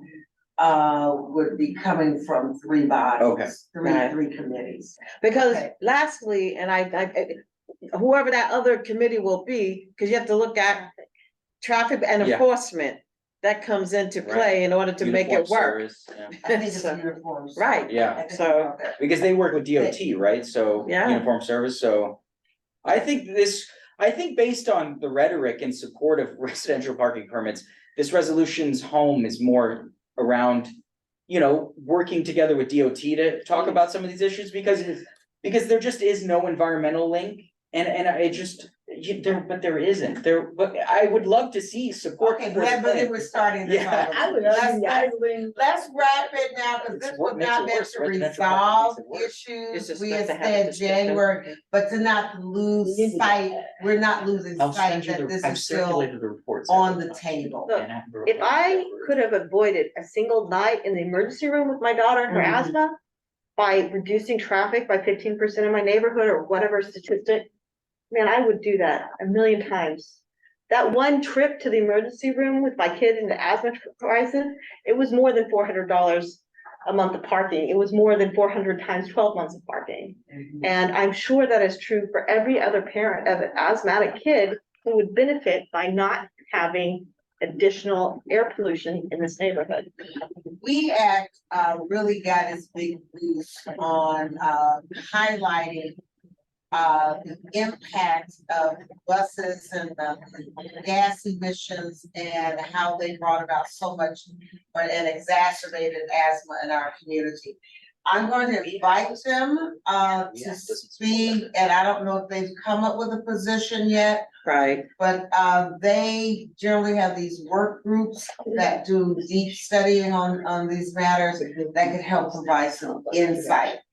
And my thing is for us to be aware that we contain multitudes in this community. quick question, sorry, when is the congestion pricing supposed to kick in? I am not It sure, just it was was just approved, something just in barely. the news, but I didn't get a chance Okay. to read it. New Yeah, I York don't Times know. put out something. So let's be well read, let's be thoughtful and prepared. And so from what I've seen in a couple of times that we discussed this, I'm gonna just try to come up with some kind of outline and help, and I'll be calling on various ones of you that could, be objective and fair-minded and this, and making sure that we stay on point.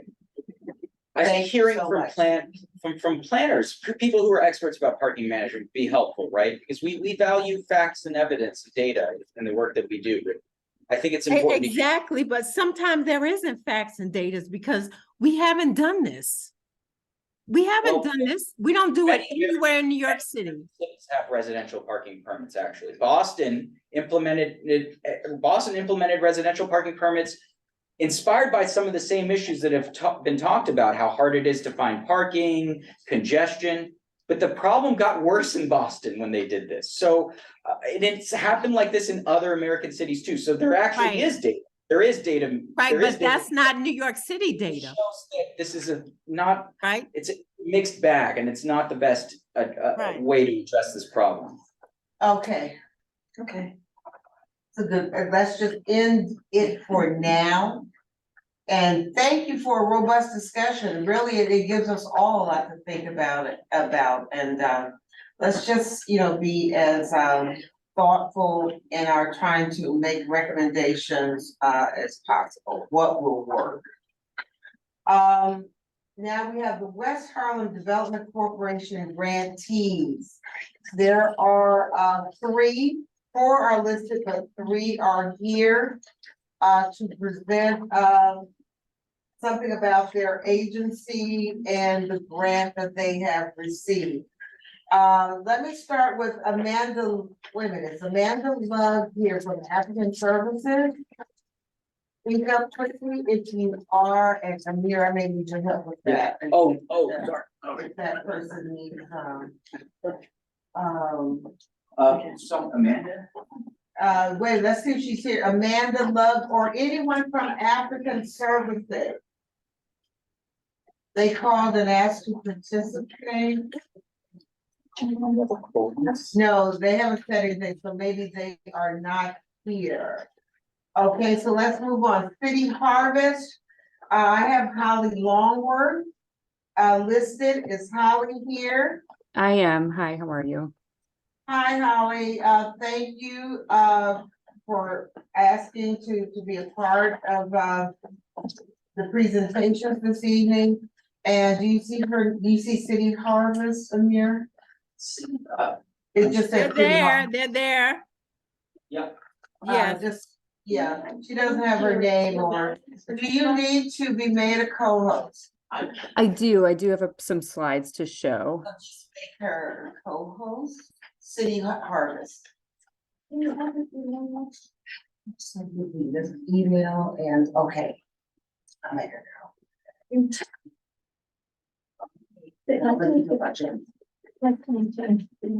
Nice meeting you. Okay, Good night. It's in the 3 dots that says that works, City Harvest? let me see. Yes, she's the co-host. Yes, I think that is, Anyone here with you, Holly, or are you the only presenter? it's just me today. So we don't have a lot more on the agenda, but we still need to be brief because there are a couple of other things that have to take place. While you're setting up, I don't see Dr. Clotilde Manguia. She has said that with the time difference and the committee the group that she's participating in, that she may not make it. I'm gonna just ask Dr. Clotilde, are you here in the meeting with us under a different name? I know you were last time under a different name. Okay, she's not here, so we will not have her presentation. I was so looking forward to it because it was dealing with stress and the holidays. Let's see, Deborah Levine or Tamisha Hicks from Harlem Health Initiative or Harlem Strong. Is anyone here from that group? Hi, yes. My name is Ariel Holbrook Smith. I'll be presenting on behalf of Harlem Health. Oh, okay, so I'll know who to call on then. All right. So just hold tight. And all right, Holly's ready. And if we could just keep the presentation no more than 5 minutes and just leave the rest for questions and answers, that would be great. Okay, sure. I'll go as fast as I can here. So yes, Holly. Sorry. And congratulations on receiving a grant from the West Harlem Development Corporation. Oh, thank you so much. Yeah, we're super excited to be partnering with them again this year. So our goal with them this year is to rescue and deliver approximately 383,000 pounds of fresh, nutritious food throughout MCB9. So I'm here to explain how we will do that and how our organization kind of works overall. Let me see if I can. Okay. So we're New York City's first and largest food rescue organization. We were started in 1982 by a group of volunteers and have since grown to a pretty recognizable nonprofit around New York City and have rescued and delivered more than 1 billion pounds of food in that 40 years time. And that is food that would otherwise have gone to waste. So this year we'll rescue overall as an organization about 77 million pounds of food for New York City neighbors in need. Our work is throughout all the 5 boroughs, and we do have a unique focus on fresh produce. So of that 77 million pounds, about 50 million will be fresh produce that we distribute throughout the city. So how food rescue and delivery works, we have about 2,000 donors that we work with, and that's grocers, farms, manufacturers, restaurants that work with us to donate excess food that would otherwise go to waste. So our trucks are on the road 7 days a week. We deliver that food to hundreds of partners throughout the city, meaning soup kitchens, food pantries, other community programs, and some of our own programs as well. And that is all free of charge. And so that's our program here is mobile markets, which are markets throughout the 5 boroughs that City Harvest runs. So the type of food that we rescue, again, a large focus of our food is produce. So 71% of the food we rescue and deliver is produce, 18% packaged, and then so on from there. And where does the food come from? So we, again, one of the largest is manufacturers and wholesale produce organizations, farms and green markets, supermarkets, and then the smaller organizations and companies that are scattered throughout the city. And so this is kind of an overview of what we're seeing in New York overall. So in terms of need and food insecurity, so about 50% of working age households in New York City do not make enough to make the minimum cost of living in New York City. And that's something that's been increased 36% since before the pandemic, which is, we're using 2019 as the marker there. And this affects children as well, of course. 1 in 5 children in New York City don't know where their next meal come from. And actually the chat's coming here. So the programs that we've supplied food for have seen 1 million more monthly visits a month compared to 2019 as well. So down below here, I have something that kind of explains this a little bit more. So we have a family of 4 that has a baby and a school-age child. They're making, if they make over $30,000, they are cut off from federal benefits, but the amount to make to afford basic necessities in New York City for a family of 4 is about $100,000. So if you're making anywhere between $30,000 and $100,000, you still could be struggling to make ends meet, which obviously is quite a large range. And that's typically the families that City Harvest is serving throughout the city. And so here I have some information specifically about Upper Manhattan. So 57% of working age households across North Manhattan do not earn enough to cover their basic needs. And then specifically for residents of MCD9, we have data showing about 17,000 people experiencing food insecurity throughout the community. Where did our food go in FY23, which was our last fiscal year? So this is an overview of our full scope of work. So you'll see we have partners in each of the 5 boroughs and the amount of pounds that were delivered to each. So Queens, Brooklyn are our largest, the amount of pounds that they receive from City Harvest. And then Manhattan's just behind there with the Bronx and Staten Island. And these are the specific food programs in MCD9 that we are working with for this grant with West Harlem Development Corporation.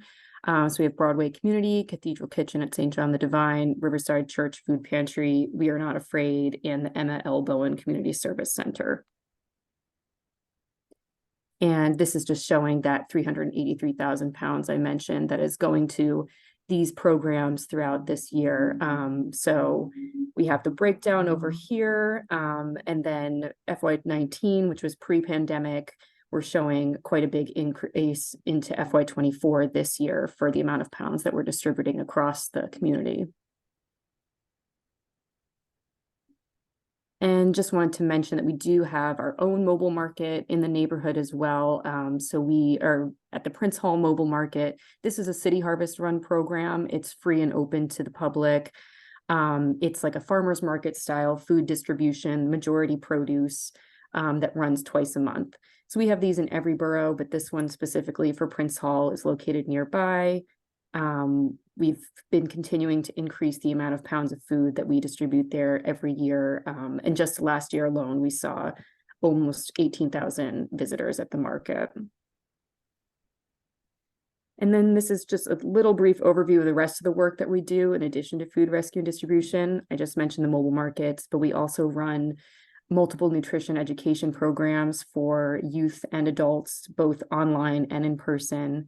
We support policy and advocacy initiatives to support work that is alleviating hunger and food insecurity throughout the city and the state.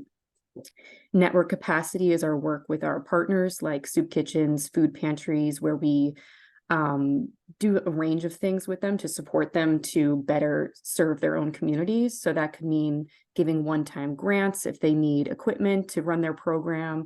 We offer support meetings like about training volunteers or food safety so that we can pass our knowledge on to smaller organizations. And then we also have kosher food and halal food rescue initiatives as well. These are just some quotes, which I can skip past for the sake of time, but just some things we've been hearing from our own staff, volunteers, mobile market participants, and partners. And that's it. I hope kept to the time there, but also happy to answer questions if anyone has any. Yeah, Holly, thank you. Okay, any I need to figure out how I stop sharing my screen, sorry. Let me just see if there's some hands up. I'm not seeing hands up now. So is there anything that you rushed through that you wanted to deal with a little bit more extensively?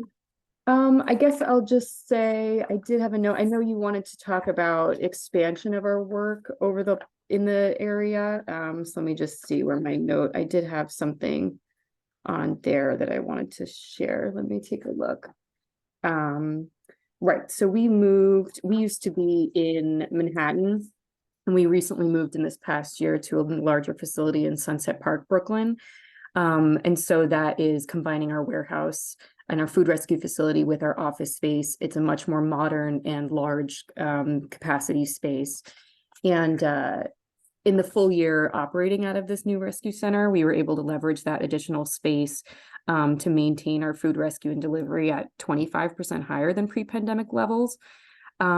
So it's just, we just keep seeing the need increase and either increase or stay the same from the height of the pandemic. And so we're trying as best as we can to keep up with that and maintain our operations as best we can in light of things like inflation and things like that and how it's affecting our work. So it's been an interesting time for us with everything that's been going on and cost of living increases, inflation going up and down, and just trying to maintain that balance of keeping an elevated amount of pounds of food going through our organization out to people in need. Yeah, just it's a lot going on in that regard, which maybe you've seen throughout the community as well. In light of that, would you say there's a need for more than the say 7 food organizations that are here in CB9? Or well, that list, I know Broadway Communities is CB9, Emma Bowen. So I'm assuming those are all CB9. Do you think there's need for even more food pantries based on what you see? Yeah, I'm not quite sure to speak for more, but I know a goal of ours has been to better equip the organizations that do exist to be able to maintain their operations, especially when things like emergencies come up. So I mentioned things like volunteer supporting programs on like how to train volunteers, because a lot of these organizations that are local are volunteer run, for instance, and like if something happens that affects that part of their operations, it can be really detrimental to getting food out to community members in need that are relying on those programs. So I think we see so many really strong organizations with a lot of heart, a lot of people working at them that are super dedicated and committed, but then something comes up like their fridge breaks down and that can set them back to such an extreme degree, and like the people that rely on them are missing out on meals because of it. So I think, again, can't really speak to if we should have more, but that it's definitely been a goal to be able to equip places to be able to run their organizations as best they can, for sure. Monique? You had your hand up, I thought. No. Oh, okay. I think it was, really interesting, the graphs, the charts, it was very, easy to follow what you were saying. I was just concerned about, how long can this, well, not can this, or will this continue with people, so many people needing a basic to living, Mhm.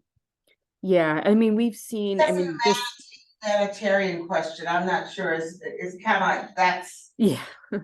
No, I know there's a lot of factors that are working against things getting better, and that can be said for any issue that's going on. And I mean, that's also why policy and advocacy are important to us as a larger organization as well, because we know that continuing to just provide food doesn't necessarily fix the core root of the problem, and that there are a lot of legal and governmental issues here that need to be addressed, not even just for New York City, but countrywide, of course, as well. Are there any other questions from anyone? How large a staff do you have for, well, I guess citywide at City Harvest? Our full-time staff is about 170 people, and that includes our warehouse staff, our office staff. So that's like drivers, people that are working to pack the food, everyone in fundraising, etc. Are you hiring or Yes, we are always hiring. So if anyone wants to go on City Harvest website, there is always up to date with the positions that we're looking for. But yes, especially since moving to Sunset Park, that's obviously a big change for people when our offices used to be in Manhattan. So we definitely have a lot of positions that are always available. they'll probably mostly come from Brooklyn, I would think. Okay, well, that's great then. I mean, I that's what I'm thinking, because if you're moving to Sunset, where it's closer. Okay, but it would be great if you could, if you have a job listing, send it to our, district manager. Or send it to me and I'll make sure that, she gets it for distribution, because you never know. Okay, yeah, I can send that to you for sure. And I can also send you my slides if you're interested in having those as well. I would love to. Great. I'm very pleased with your presentation. Yeah, very clear. Thank you so much, Holly. Thank you for making the time. Thank you for reaching out, and come back. Maybe here's what I mentioned this to you on the telephone. Is it possible for you guys to have a table at our public health forum talking about this, or showing people how the food people in the community, since you do service District 9. I don't know if there's a nutritionist that we could get, or invite to come and be with you, or you have your own, but just to talk. Offhand, I'm not sure, but do you have information that you can share with me that I could send out into the organization to ask around and see what's possible? Just like you have the date and location and things like that. Okay, I know within 10 days I have to put something out. And also, you're a community partner. It might be nice to have you guys in our Link NYC. Maybe we can get one of our committee members to say, do an introduction. People who are, are hungry out there, may not. It's amazing. There are some people who may not know about food pantries, even in our district. And so maybe we could do something with Link NYC. Maybe we could Holly? Sure, I'm not familiar with that. Laquita, Link NYC does food pantries on their screens every day. Oh, the thing. They advertise, Yeah. oh, Yes, Being more of a our community partner program of community cares, our talking about it. So maybe we could just feature, maybe there's a local way ones. we could do it, yeah. I'm thinking about more from the community partner, not from that standpoint. Mhm. right, and they do it with City Harvest, and they tell you where you can go. Convent Avenue, you can go to the Friars over here. Those are all funded by City Harvest. The fresh produce.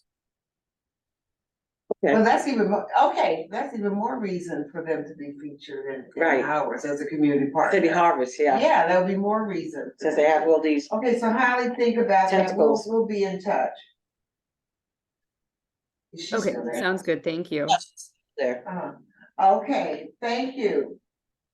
Aditi Davray, Chief Program Officer at Exhale to Inhale.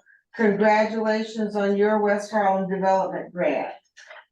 Thank you, Laquita, and everybody who are the members of the board. Thank you for offering this grant to us.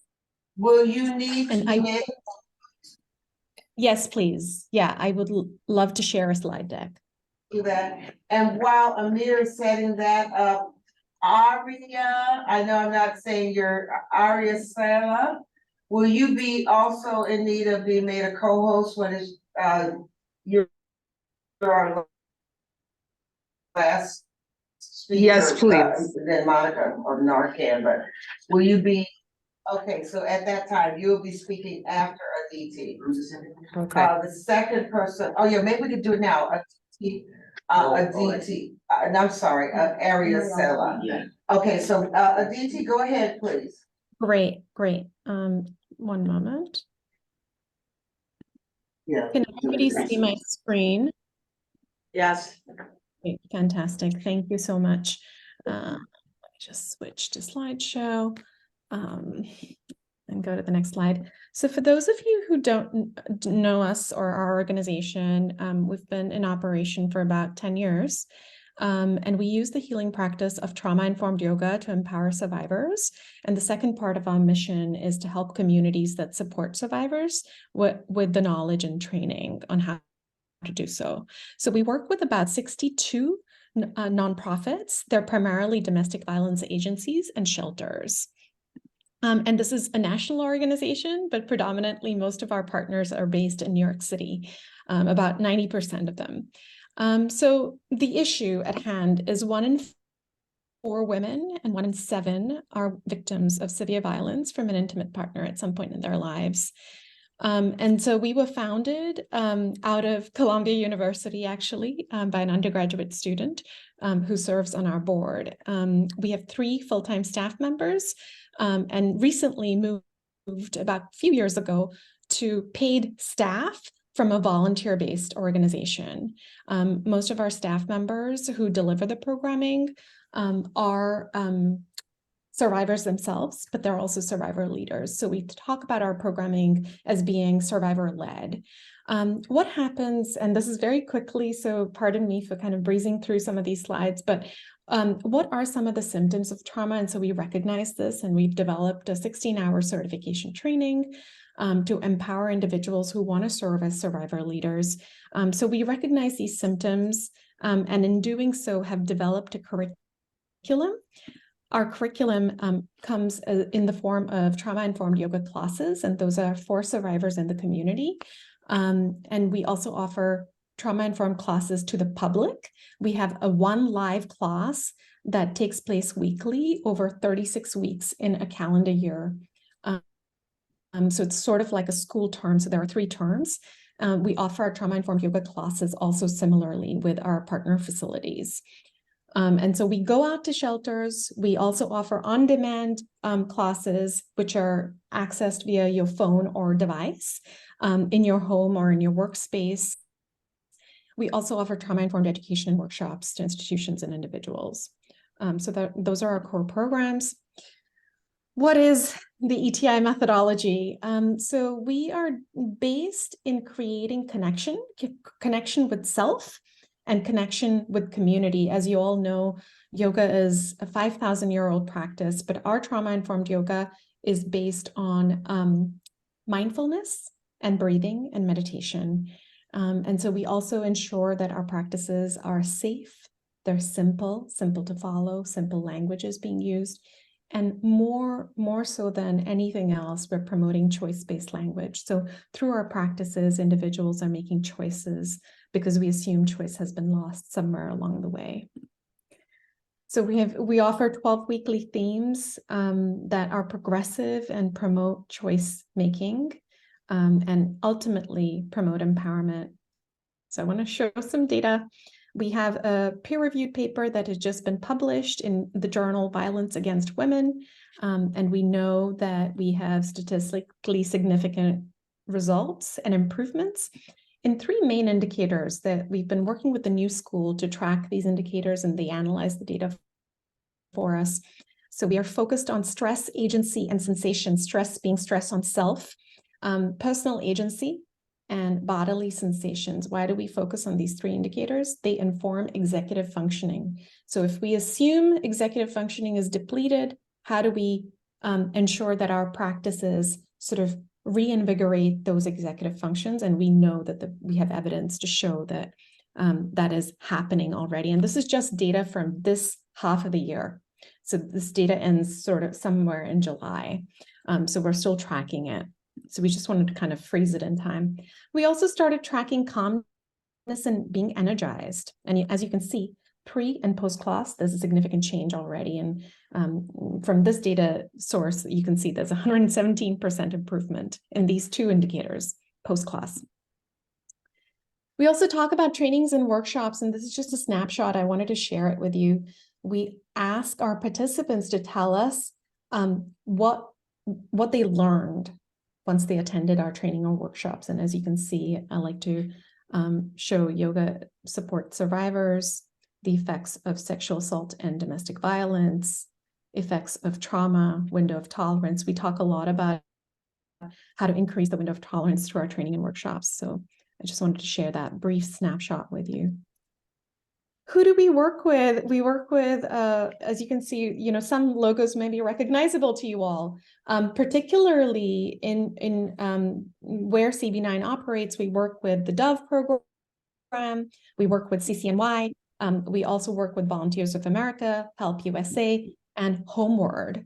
So we're very excited to work with these partners, and the need for our support in offering our classes is ever growing.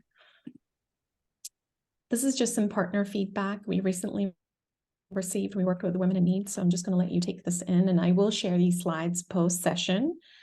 But we're very thrilled to partner with Women in Need. As you all know, they're a very large agency serving New York City. And what will we be doing with this grant? So I just wanted to give you a quick overview. We'll be offering live classes, either in person or live on Zoom. It really depends on how our partners want to engage with us. We are going on a term break over the holidays, but we equip our partners with our clients with on-demand folders. But come January, we begin the term. So we ask them now, they register usually, and we'll talk a little bit about where we are. So the clients will be signing up for classes again for next year very, very soon. We also will be offering 2 workshops to partner staff. We know that vicarious trauma exists in who they serve. So we've developed our workshops to serve staff who will be supporting survivors in the community or otherwise. And so where we are right now, so registrations are open. We hope that folks register by December 15th. These are our organizations. And then we send out welcome emails with links for folks to sign up. Remember, we also have public classes. So for those who may just be in the public community and would want to sign up for class, that is also available.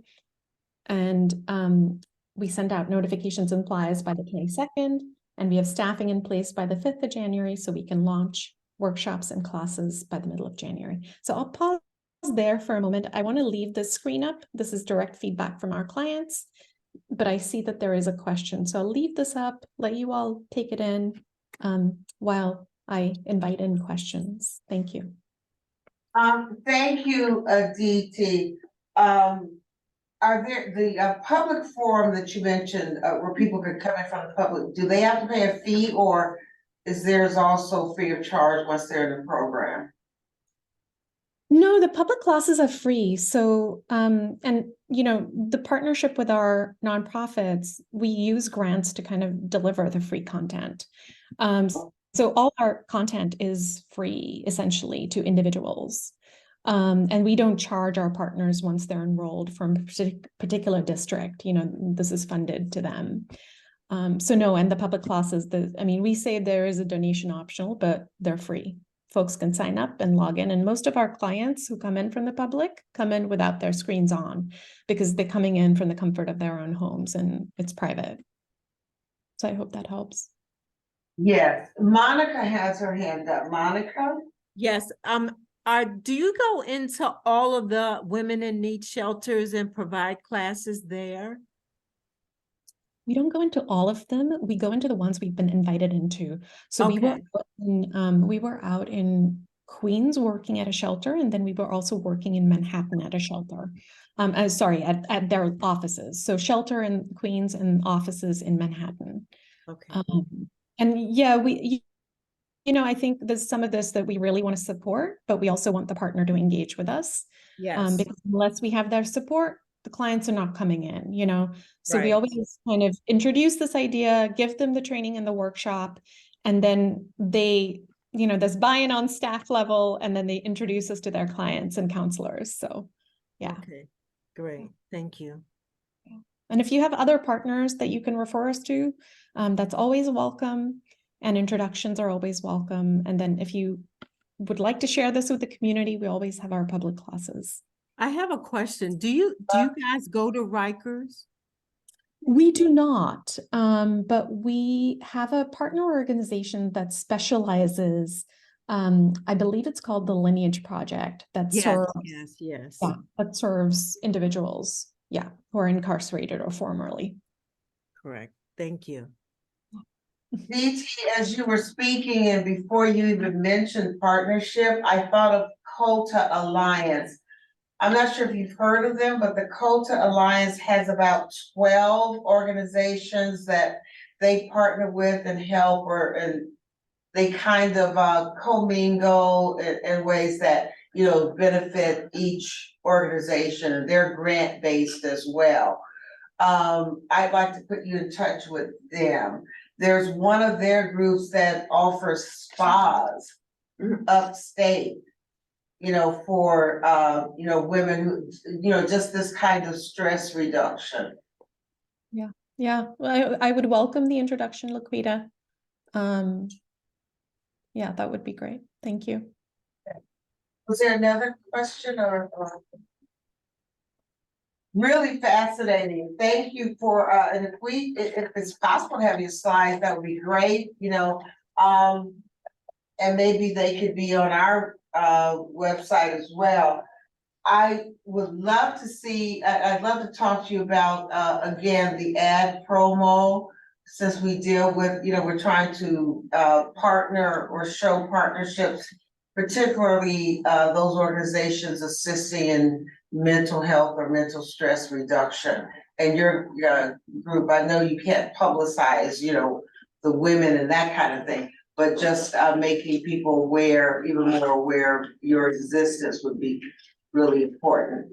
And so it seems like it also could be a match for our Link NYC promo. Yeah, absolutely. We serve, you know, just about 1,500 unique clients per year, and that number keeps going up. So we're happy to, yeah, we're happy to, and we're pretty small, but we're happy to use any kind of public communication support. So thank you. Okay, so we'll be in touch this week. And did you get a chance to see the promos that were done where there was a photo and then it's okay to not be okay? I'm not sure at what point you came in. Yes, I did see those. Yep. And yours doesn't have to be exactly like that, but that's kind of like a model. we're just trying to do something to let, to help make sure people know what's available to them. Absolutely. And if you would like our participation at the health fair, we'll be happy to send a teacher out to you. That was, yes, that's my, next ask. And I don't know if you could do demonstrations, that would be a section where there's yoga demonstrations, where you could get people, to get a sense of what it's like. It may not be easy to concentrate in that kind of, public venue, but that would be great. Whatever you think of, yes, let's talk about that. Thank you. Thanks so much. Oh, thank you. And now, Area Sela, did I pronounce that correctly? Ariel Sella. Okay, did it. You were close. You were close. Thank you, welcome. And you're our last presenter, and Welcome to Teresa from City College and Monica. Monica she'll be updating on some presentation, she'll update on the Narcan, but that's it, the ones I asked for earlier. Because I thought City College was there. Oh, City yeah, University, but that's what yes. Area Sela. Harlem Health. Harlem Shaw, she's representing. She is? Okay. Deborah, you're representing Deborah Levine and Tamisha Hicks? Okay, Yes, I am. Yeah, okay, so good. that's what I'm saying, it'll be just Fine. the update. Just from making Monica. sure, yeah. Okay, all right, thank you, Aracela. Yes. Hi, everyone. My name is Ariel Sella Holbrook Smith. Thank you for having me today. So I'm the Health Equity and Literacy Program Officer for the Harlem Health Initiative, and we do a lot of collaboration with Harlem Strong. So I'm just going to float a couple of events by you that we wanted to put on people's radars. So not too much today. Let's see. So the first thing that we have 2 webinars and 1 training. The first thing that we have this upcoming Wednesday afternoon is a webinar on congenital syphilis. So it's part of a 2-part discussion, and this is part 1. So really focusing on the nationwide data and kind of getting into the core of the issue, the rising rates of cases, all of that. It's also eligible for CPH continuing education credits. So if that is something that folks are interested in, that is available. So that's the first thing. I can also share these flyers a bit later as well, so that they can be circulated. Aracela, and your information Sure. comes directly from research done at City University, or how does it intersect with Department of Health and Mental Health and their data? Yeah, so I think it's a combination of nationwide data, but then also research that is being done alongside our team. At City University? So not At necessarily- CUNY SPH. Okay. Okay, thank you. Yes. And then the second thing is a webinar in January on the 3rd. It's also an afternoon via Zoom. And this one relates to expungement surrounding the New York State cannabis policies and really investigating the legalities and the challenges that folks are experiencing with that, particularly as it relates to the disproportionate impact on our communities and the impact that expungement can have. So that is coming up in January, also an online event. And then the last thing that I wanted to share with you, which Cheyenne mentioned earlier, is the Narcan training. So coming up on Thursday, January 11th from 2 to 3. And so we are hosting a Narcan training in collaboration with DOH. And so you will also receive a Narcan bag, test strips. And so we want to make sure that we are training as many community members as possible so we can be responsive neighbors. And that is what I have for you today. And again, I can share these flyers as well.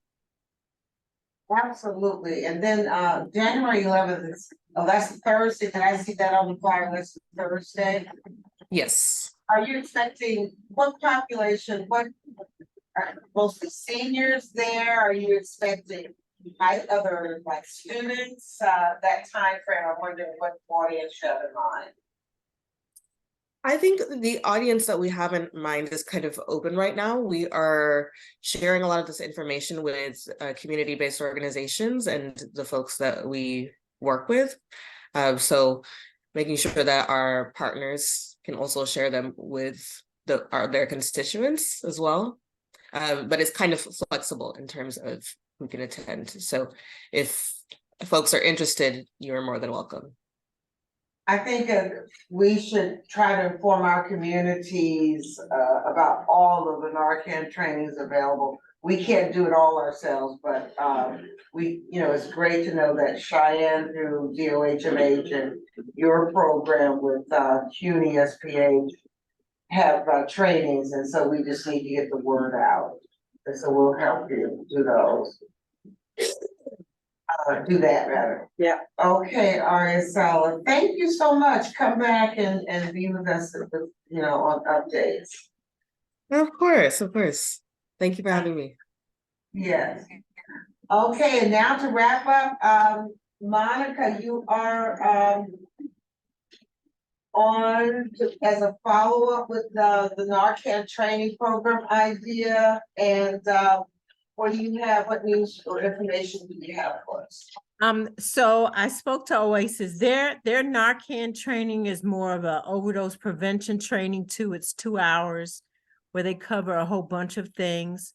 They require a minimum of 20 people. So maybe if we work with Palante to schedule the training, we would have to send out a link. They don't work on the weekends, but they can go till 7 at night. So maybe if we could partner with Palante and maybe a church to do this, they are willing to come. It's very facts specific, and they have the statistics and what works and what doesn't work. And you will get your own Narcan. So we can do it, but she advised working with a community group or several, because they only come out for a minimum of 20, and this is Oasis. And is there a maximum? There's no maximum. There's no maximum. So, we have to guarantee 20. What I was thinking is maybe if Youtha could send out a link and have people register, and then we can schedule it to see if we could reach out to Palante and see if they can reach out to some of the people in their buildings. I mean, I've had three of my clients who live in 10027 overdosed in the last 4 months. So, these are not people in the Bronx. These are people in our community. And were they saved by Narcan? No, they overdosed and died. Oh, my. Yeah. Yeah. So they do a whole overdose prevention Narcan training, which would be good because it would give our community a good look at what's really going on in the city. So can you write a word on that in terms of coming up with the weekday date, and we can come up with a date, but we have to guarantee 20 people before. Well, that's the issue. On that, because I know we're going to be working on that public health forum. So I'm trying to get it. So, is there someone who can, do you want to have kind of like another person working with you to try to see how we can, Laquita, but what we should do is send a link out to people. We can have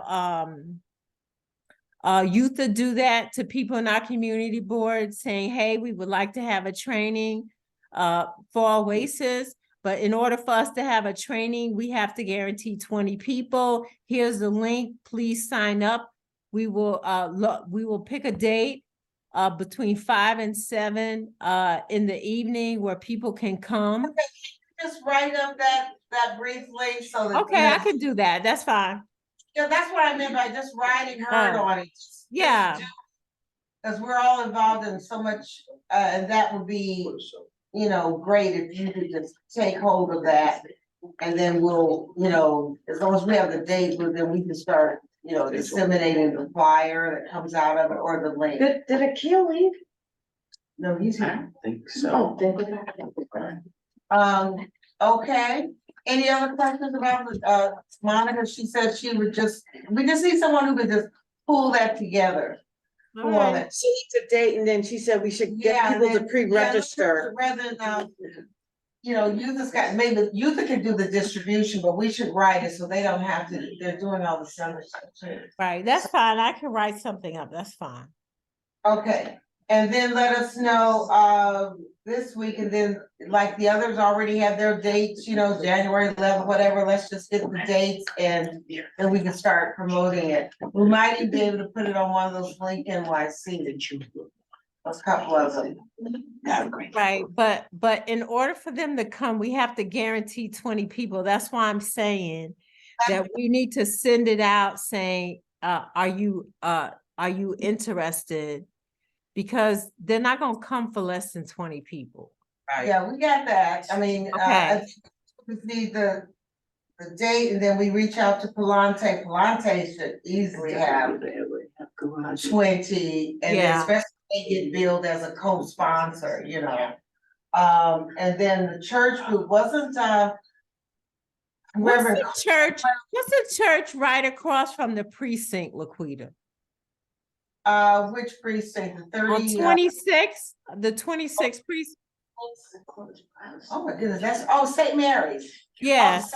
Mary's might very well have, you know, they have different programs they run out of there, so that could be a good one, and they have a, not super young, but young, you know, middle aged group of people who are coming through, yeah, that's a good, St. Mary's. Okay. And then also, Convent might be interested as well, because Reverend Caldwell, she's on the seniors committee, and I know she's very interested in health issues and all. So that could be a possibility. Another possibility. What, do you think there's what about the LGBTQ focus there? Do you think that? During the forum? Yeah, I think just to cover with the Narcan, the mental stresses and whatever. I Yeah, don't know. absolutely. Yeah. Can you, let's just, I think we ought to just get the date promoted. If we don't have 20, we don't have 20, but I think we'll have 20. Yeah. Okay, because Amir said he would work, he's also on the LGBTQ committee. Reverend Caldwell, we could reach out to her. She's on the board. She's always talking about something for convent. And you just mentioned St. Mary's and Palante. So I think So you're saying in terms of promoting the event at those well, to different get 20 venues? people, to get more than 20 people. And where do we want to host it? I'm thinking either St. Mary's or the forum. I thought you were looking at, the forum is so hard, they take so long to get back, so you can work on that, but I would say St. Mary's and, even the Jackie Robinson seat, over at Grand Houses, I thought you were interested in Grand Houses. Oh, Right, but not, I'm interested in Grant for more of a Saturday program. Because people may have some concerns going into Grant at night. So we're trying to get a lot of people out. So I think we would, I don't, right, so I'm Convent, I have a comment before, we need to be in different pockets of the no, community. I mean, we don't have to do just one. Right. Mhm. Yeah. There's different You know, pockets. we can do one way west and we can do one at Condon.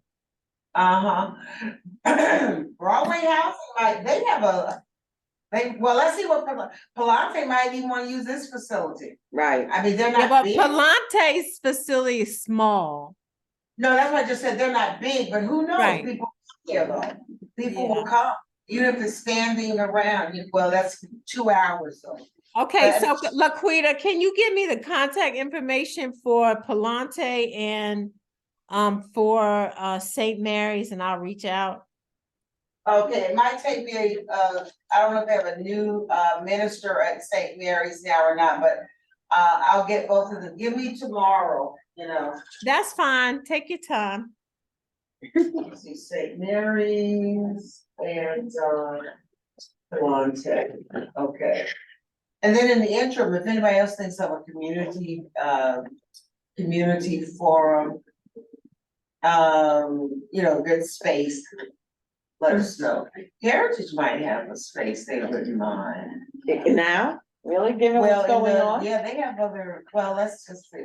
Right. Okay, well, and thank you, Monica. And I'll, you know, email you or text you tomorrow. And so, let me just look, I'm sure that's it. I think we flowed pretty well. It's 9:07. Can I get a motion to adjourn the meeting? So move, yes. Well, Monique, moved by Monique and Second. seconded by The Amir. Monique and the Monicas, the one and the Yes. same, yes. Move the Okay. motion and it's been seconded. Okay, that's on record. Okay, so, we can stop recording and, Yeah, just go there and get and make sure you save it to the cloud. oh, yeah, well, when they set it up, it's already saved. Oh, yeah, you know what, you're right, I'm just so paranoid about that. And, I don't